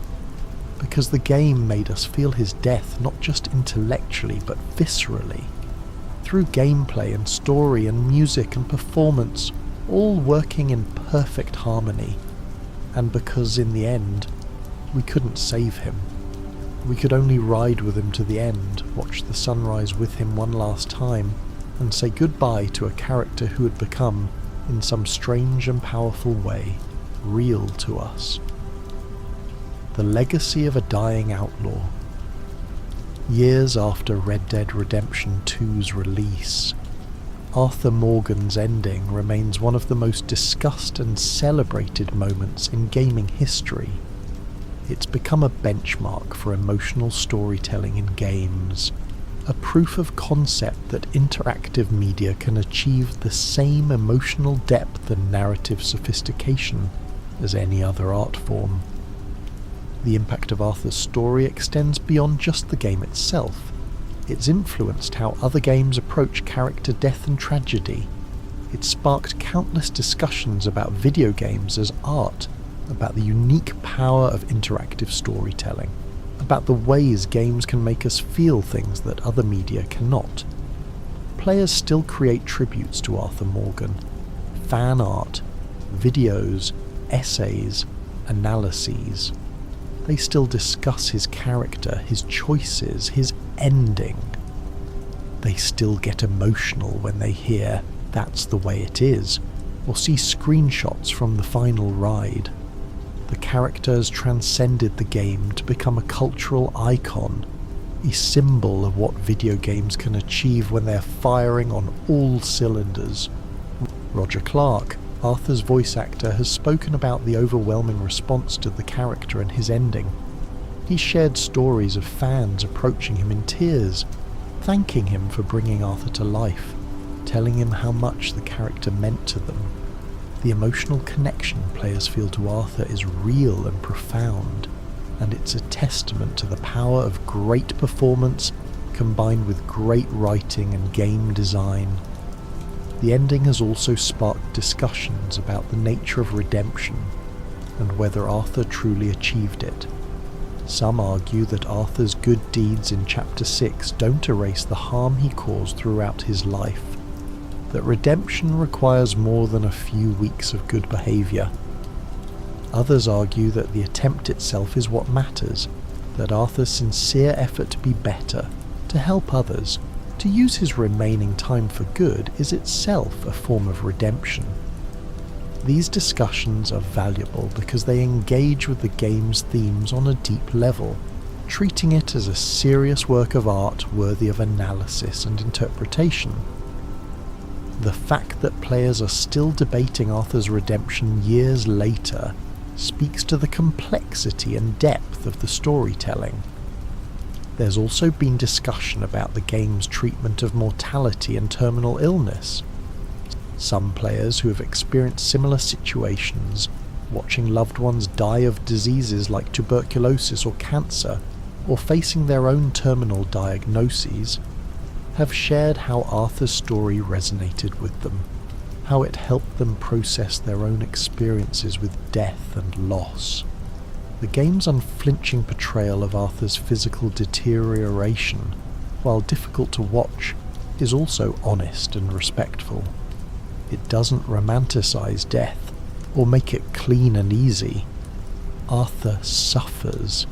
He struggles. He loses his strength and dignity in ways that are painful to witness. But he also finds meaning and purpose in his final days, and there's something powerful in that honesty. The ending has also influenced how players approach the game on subsequent playthroughs. Many report that playing through the early chapters, knowing what's coming, is almost unbearably sad. Every moment with Arthur takes on new significance when you know it's temporary. Every conversation, every mission, every quiet moment becomes precious because you know how little time Arthur has left. Some players deliberately slow down in Chapter 6, not wanting to rush toward the inevitable ending.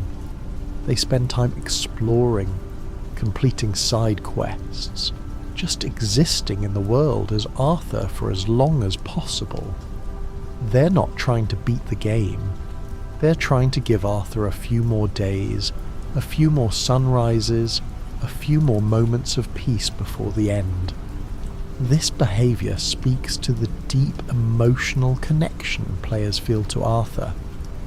They're not just trying to complete a game, they're trying to give a character they love a little more time, a little more life, even though they know it's all temporary, that the ending is fixed and unavoidable.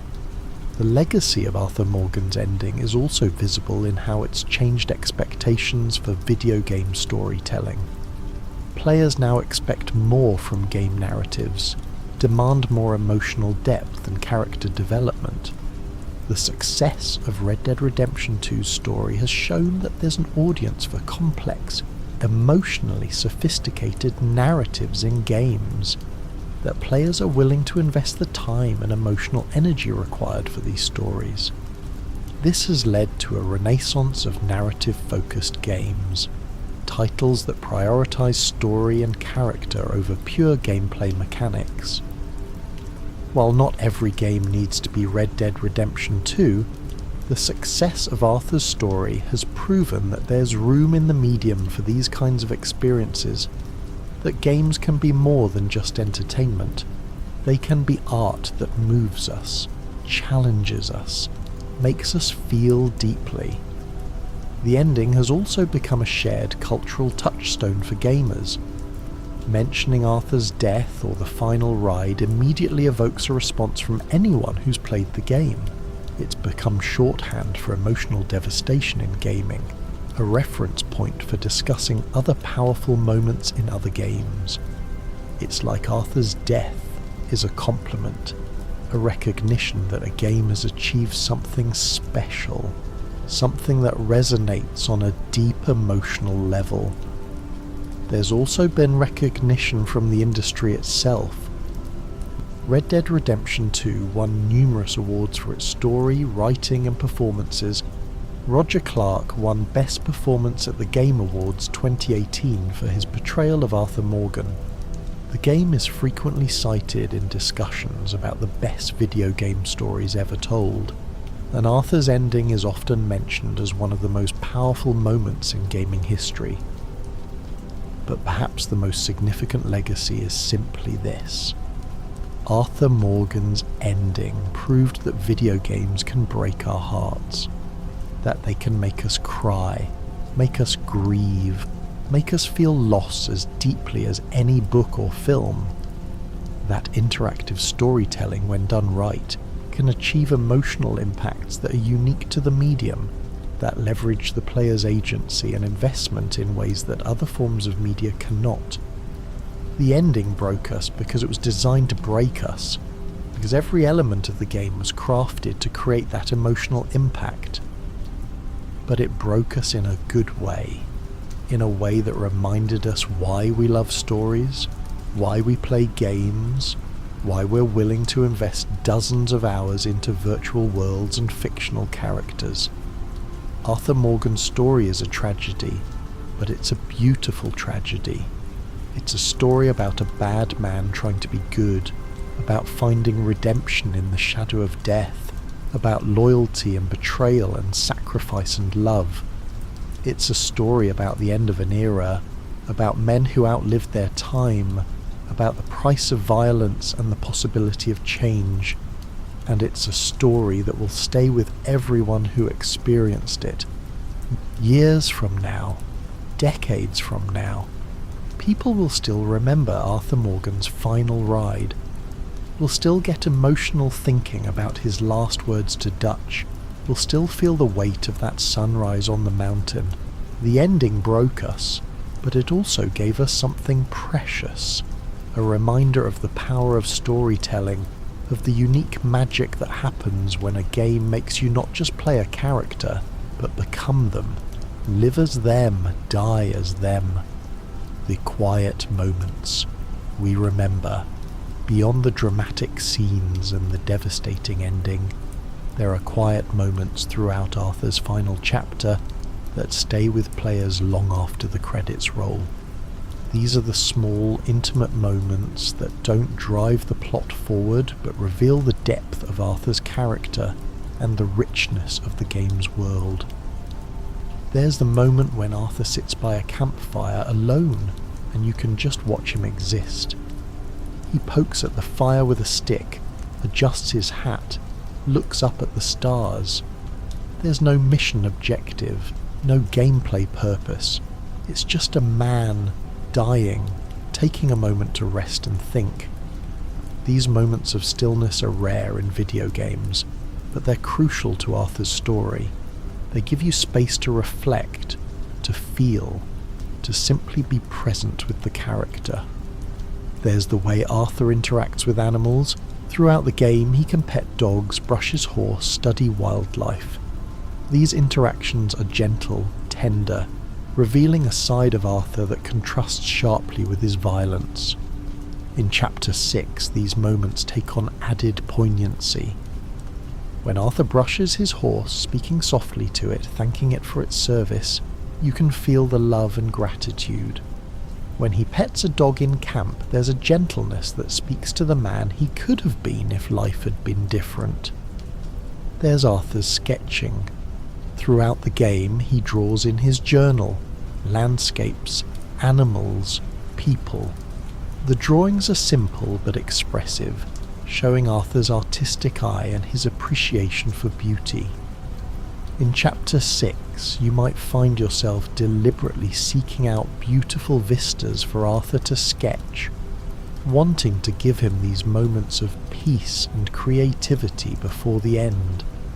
Each sketch becomes a small act of defiance against death, a way of capturing beauty and making it permanent. There are the conversations Arthur has with the women in camp, Mary Beth, Tilly, Karen, Abigail. These conversations reveal Arthur's softer side, his respect for these women, his concern for their well-being. In Chapter 6, these conversations often turn to the future, to what will happen to the gang, to whether there's hope for any of them. Arthur tries to be reassuring, tries to give them hope even though he has little for himself. There's the way Arthur talks to Jack Marston, John's young son. Arthur is gentle with Jack, patient, encouraging.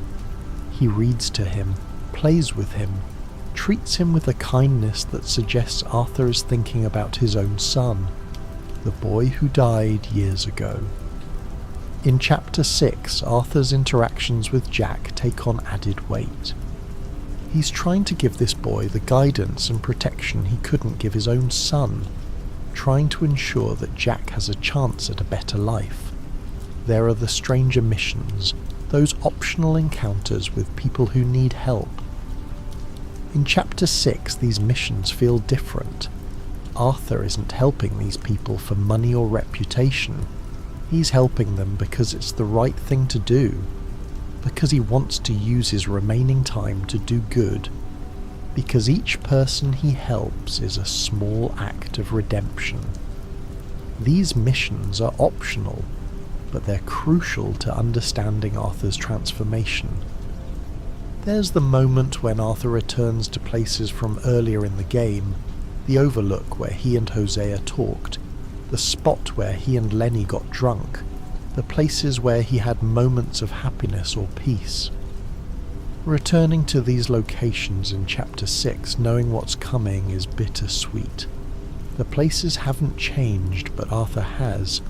He's dying, and these places are now tinged with the knowledge that he'll never see them again. There are Arthur's interactions with his horse. If you've bonded with your horse throughout the game, the relationship between Arthur and his mount becomes almost sacred. He talks to the horse, praises it, thanks it. The horse responds to his voice, comes when he whistles, stays calm in dangerous situations because it trusts him.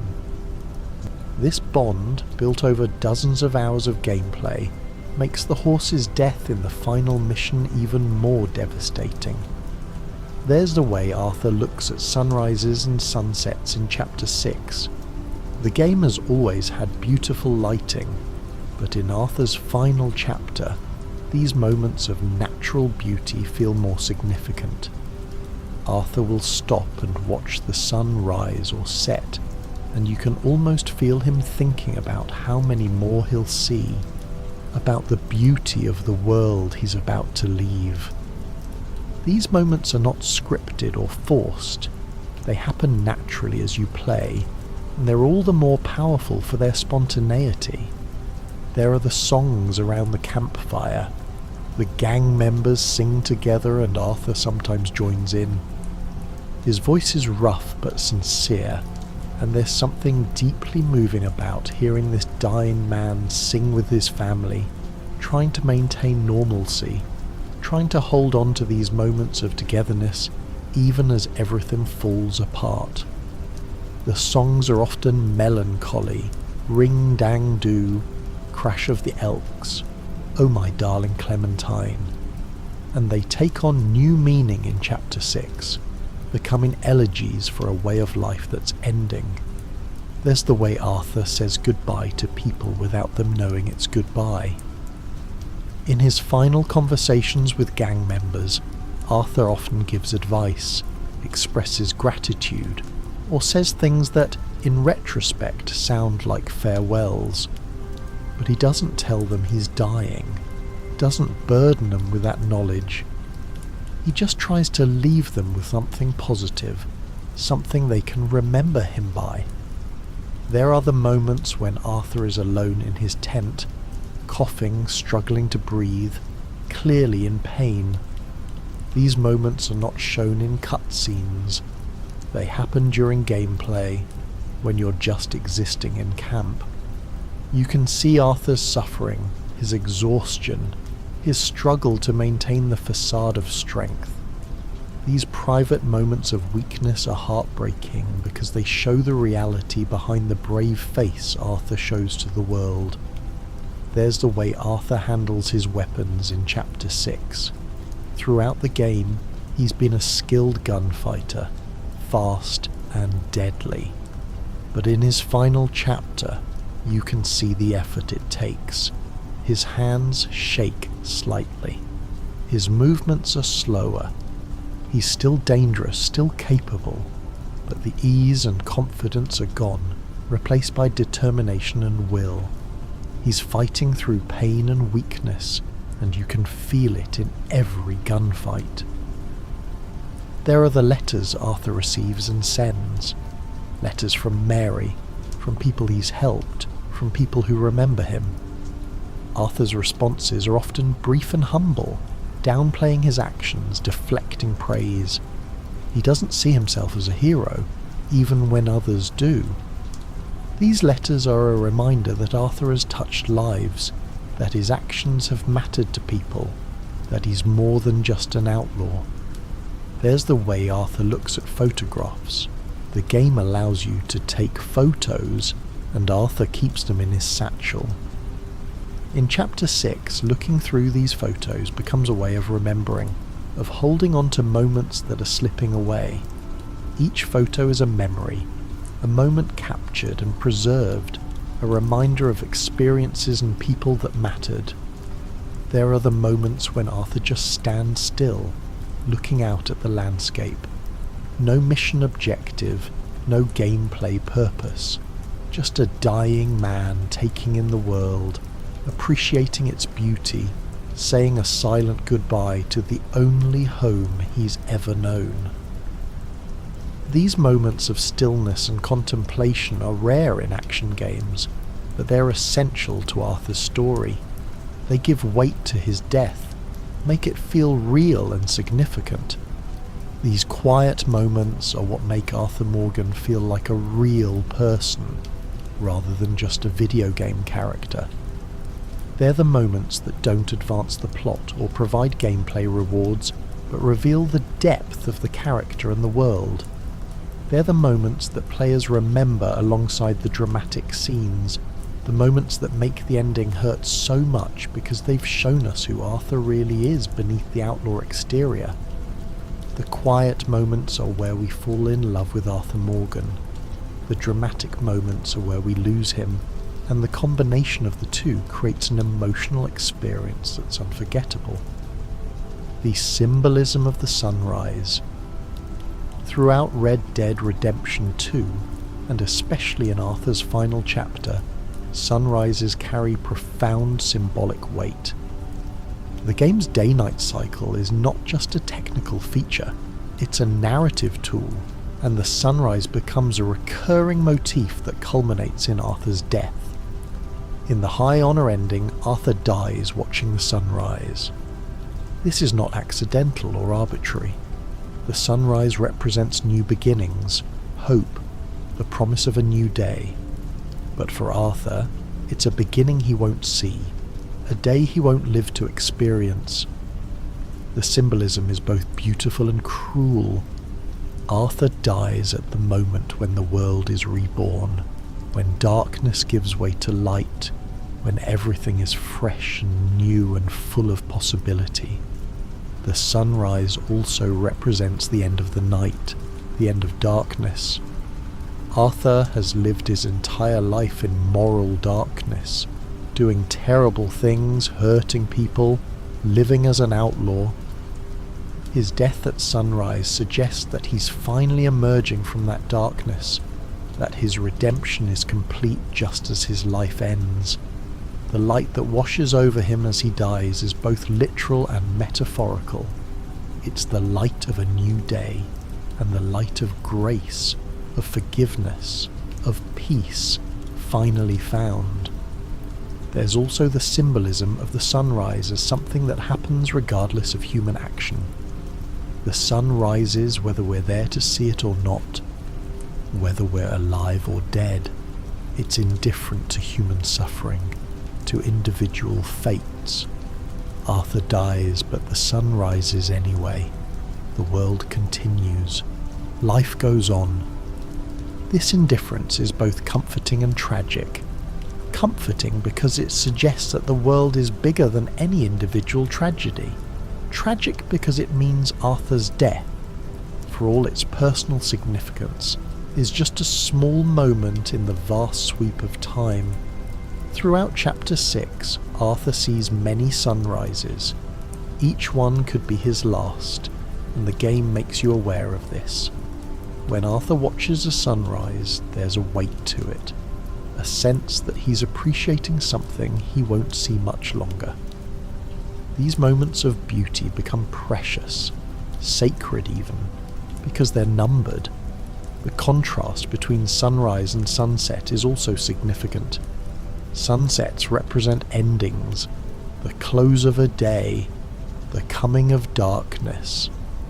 Arthur sees many sunsets throughout the game, and they're often melancholy, tinged with the sense of time passing, of opportunities lost. But the sunrise is different. It's about beginnings, about hope, about the promise that tomorrow might be better than today. That Arthur dies at sunrise rather than sunset is a choice that speaks to his redemption arc. He's not ending in darkness, but in light. He's not closing a chapter, but opening one. Not for himself, but for the people he's saved. For John and his family, for the future he's made possible through his sacrifice. Arthur's death is an ending, but it's also a beginning for others, The visual beauty of the sunrise in the game cannot be overstated. Rockstar's artists created some of the most stunning sunrises in gaming, with rich colours, dynamic lighting and atmospheric effects that make each sunrise feel unique and special. The technical artistry serves the narrative purpose.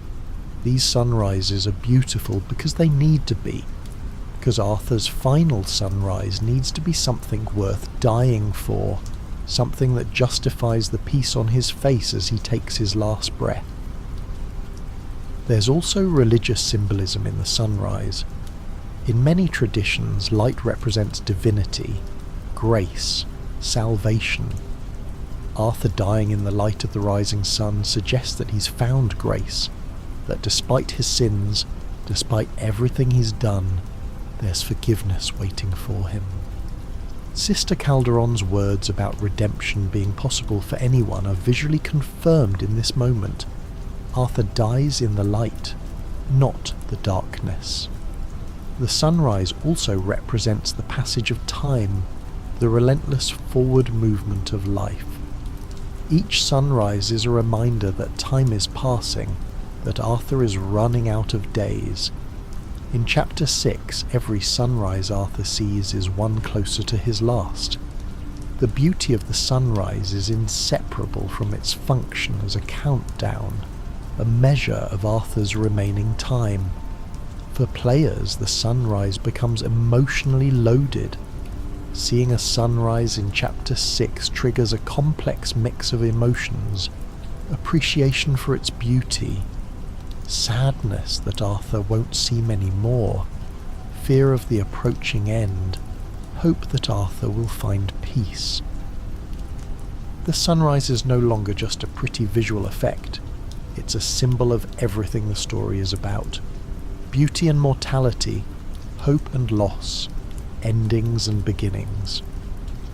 The final sunrise, the one Arthur dies watching, is the culmination of all these symbolic threads. It's the most beautiful sunrise in the game, with perfect lighting and composition, because it needs to be. It's Arthur's last sight, his final experience of beauty, his goodbye to the world. The game lingers on this moment, letting you take it in, letting you feel the weight of it. And then Arthur closes his eyes, and the sunrise continues without him. The light keeps spreading across the landscape, the day begins, the world moves on. Arthur Morgan is gone, but the sunrise remains, eternal and indifferent and beautiful. This symbolism elevates Arthur's death from a simple plot point to something more profound. It's not just a man dying, it's a meditation on mortality, on beauty, on the relationship between light and darkness, on the way life continues even as individual lives end. This sunrise gives Arthur's death a visual poetry that makes it unforgettable, that transforms it from tragedy into something that, while still heartbreaking, carries a sense of peace and completion. The player's journey through grief. Experiencing Arthur Morgan's death is not just about the moment itself, it's about the journey through grief that follows. Players have described going through stages similar to the famous Kubler-Ross model: denial, anger, bargaining, depression, and acceptance. Understanding this emotional journey helps explain why the ending had such a profound and lasting impact. Denial begins early, often right after the tuberculosis diagnosis.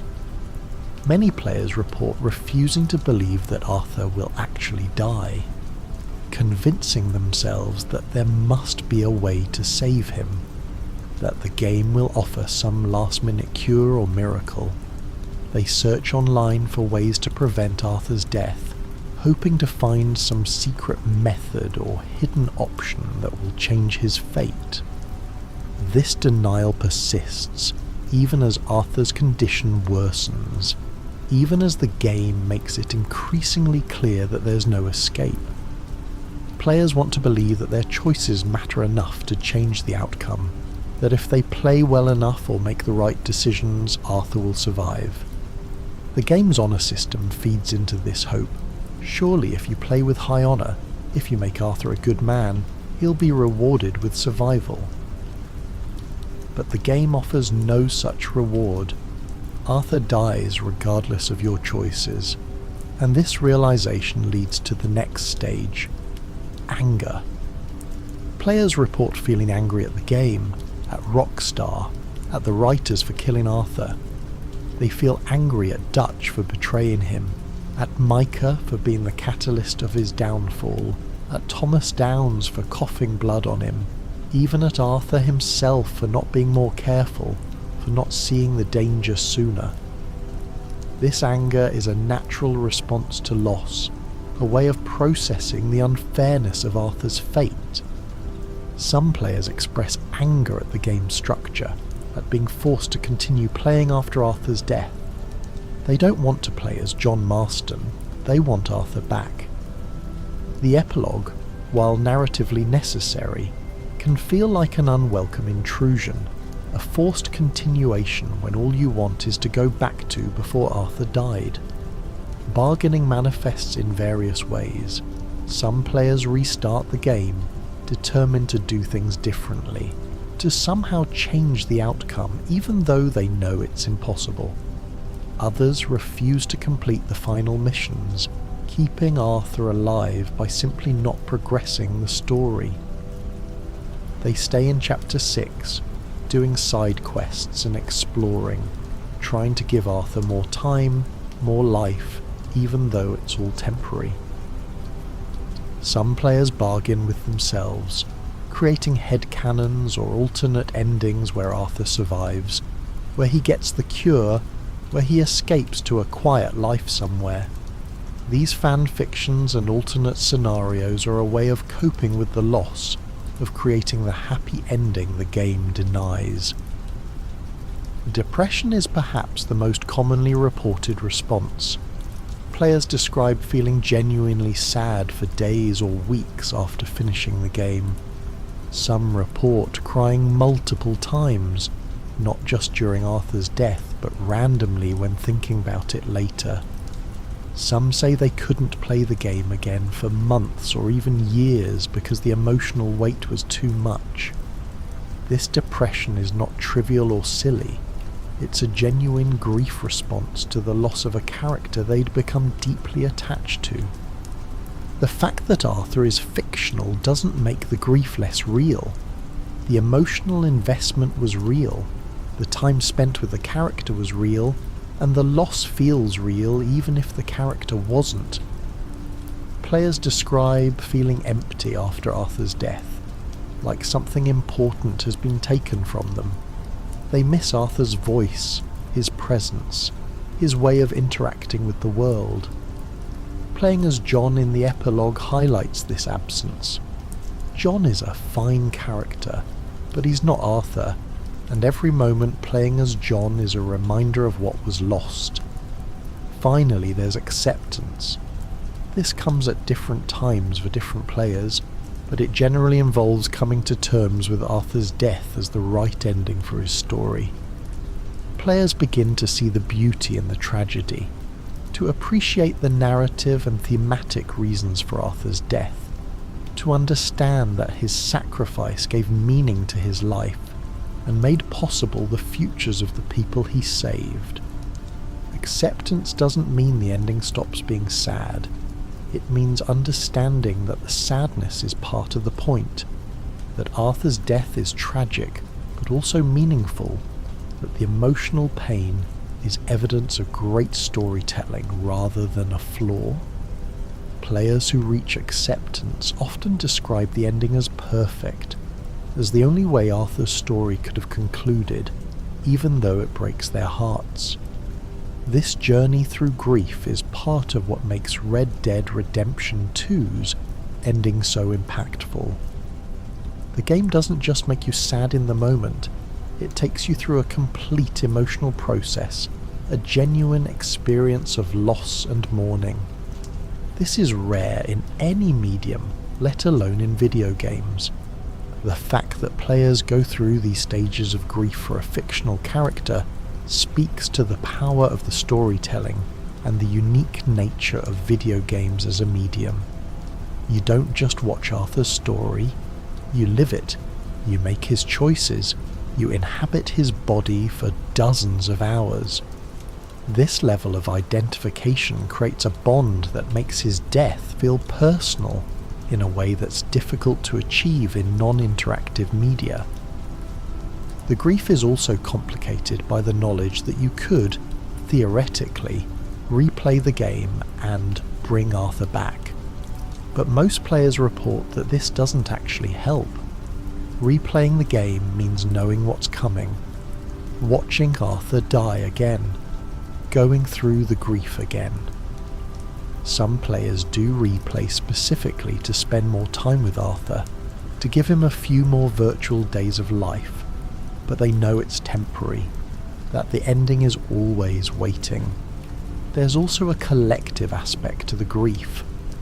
Online communities of Red Dead Redemption 2 players became spaces for shared mourning, where people could talk about their feelings, share their experiences, and find comfort in knowing they weren't alone in their emotional response.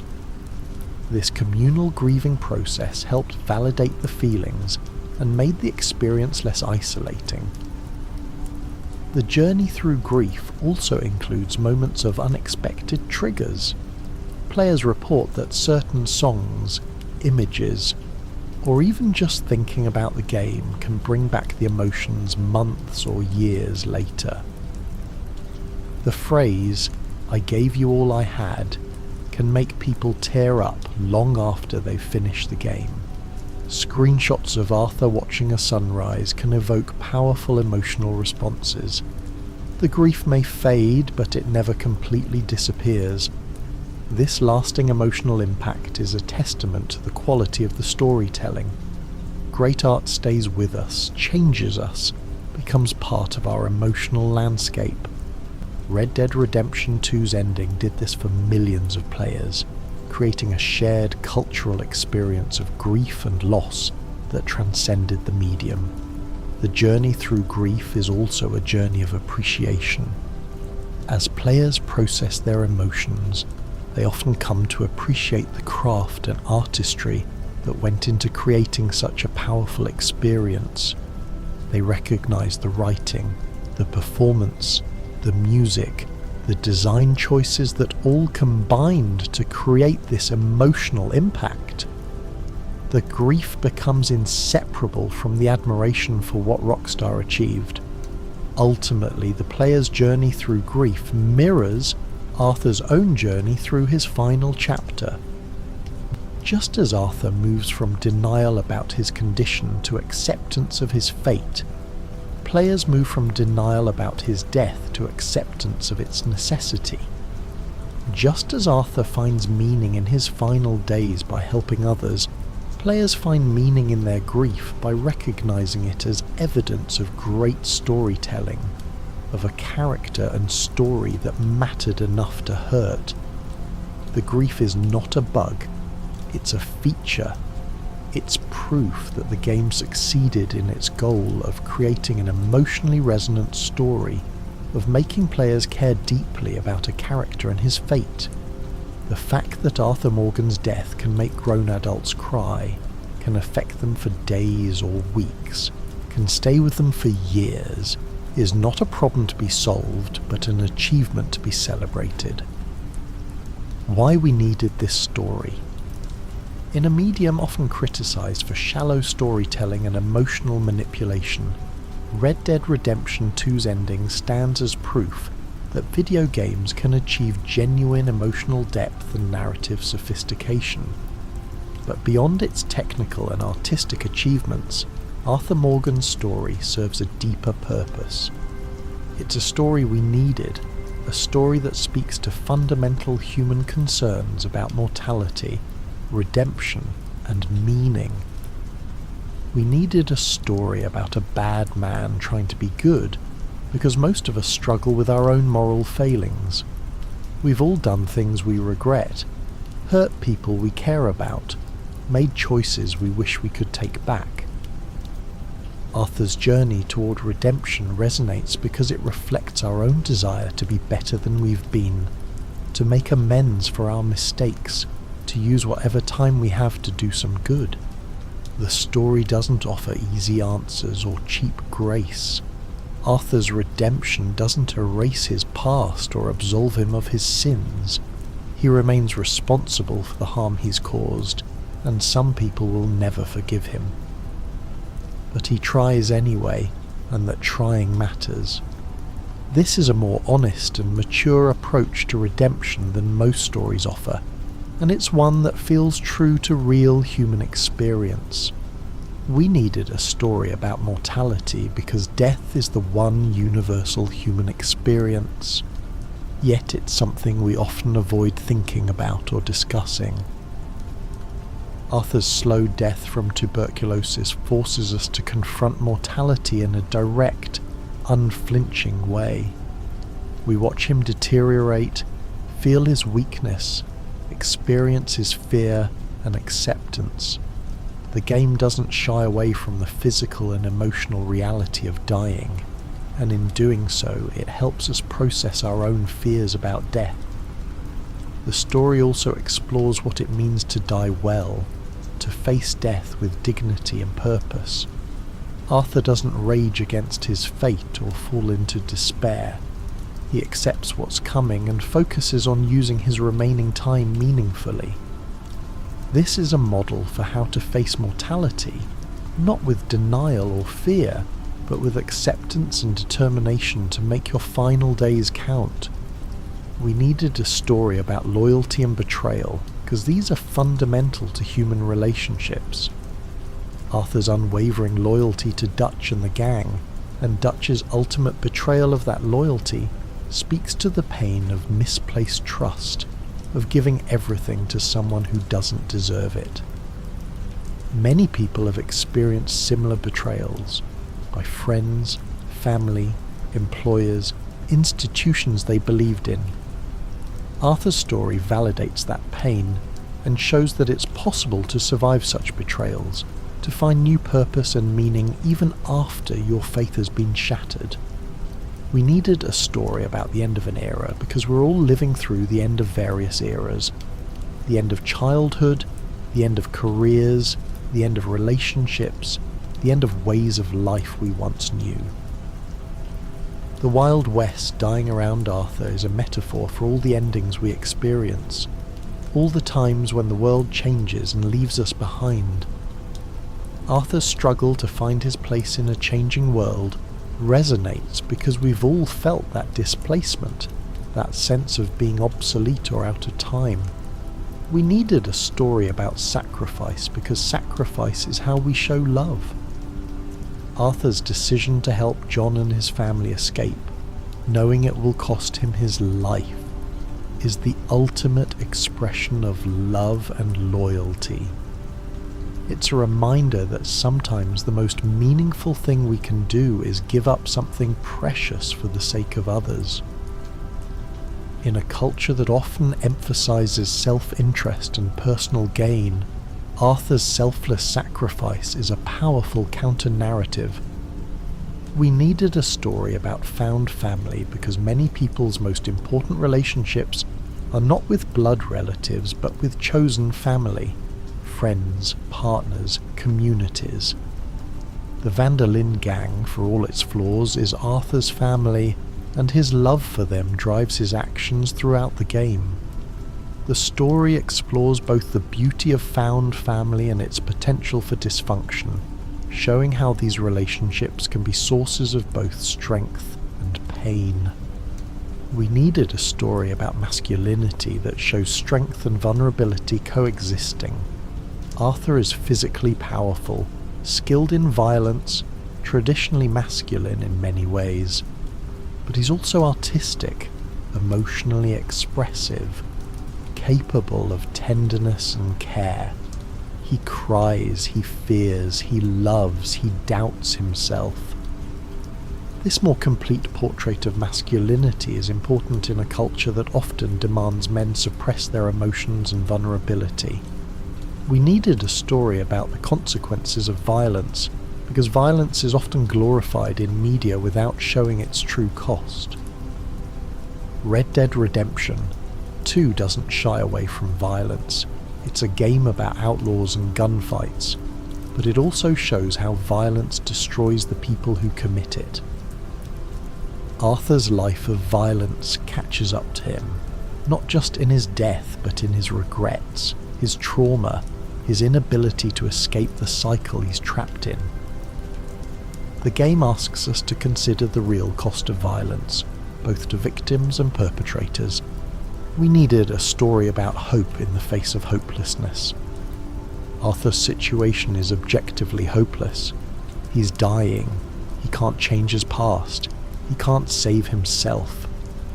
But he finds hope anyway, not in his own survival, but in the possibility of helping others, of doing good, of making his death mean something. This is a profound message, that even in our darkest moments, even when our own situation is hopeless, we can still find meaning and purpose in helping others. We needed a story that takes its time, that doesn't rush to the ending, that lets us live with the character and truly know them. In an age of instant gratification and short attention spans, Red Dead Redemption 2's willingness to spend 60 plus hours developing Arthur's character and story is almost radical. The game trusts that players will invest the time, and that investment is what makes the ending so powerful. We needed a story that respects its audience's intelligence and emotional capacity. The game doesn't explain everything, doesn't spell out its themes, doesn't tell you how to feel. It trusts you to understand the nuances, to pick up on the symbolism, to process the complex emotions it evokes. This respect for the audience elevates the experience and makes it more rewarding. We needed a story that proves video games can be art, can be literature, can achieve the same emotional and intellectual depth as any other medium. For too long, games have been dismissed as mere entertainment, as power fantasies for children. Arthur Morgan's story is proof that games can be so much more, that they can tell stories that matter, that move us, that stay with us long after we've put down the controller. Most fundamentally, we needed a story that makes us feel deeply. In a world that often numbs us, that bombards us with information and stimulation until we feel nothing, a story that can make us cry, that can break our hearts, that can make us feel genuine grief for a fictional character. That's precious. That's valuable. That's what art is supposed to do. Arthur Morgan's story gave us all of this and more.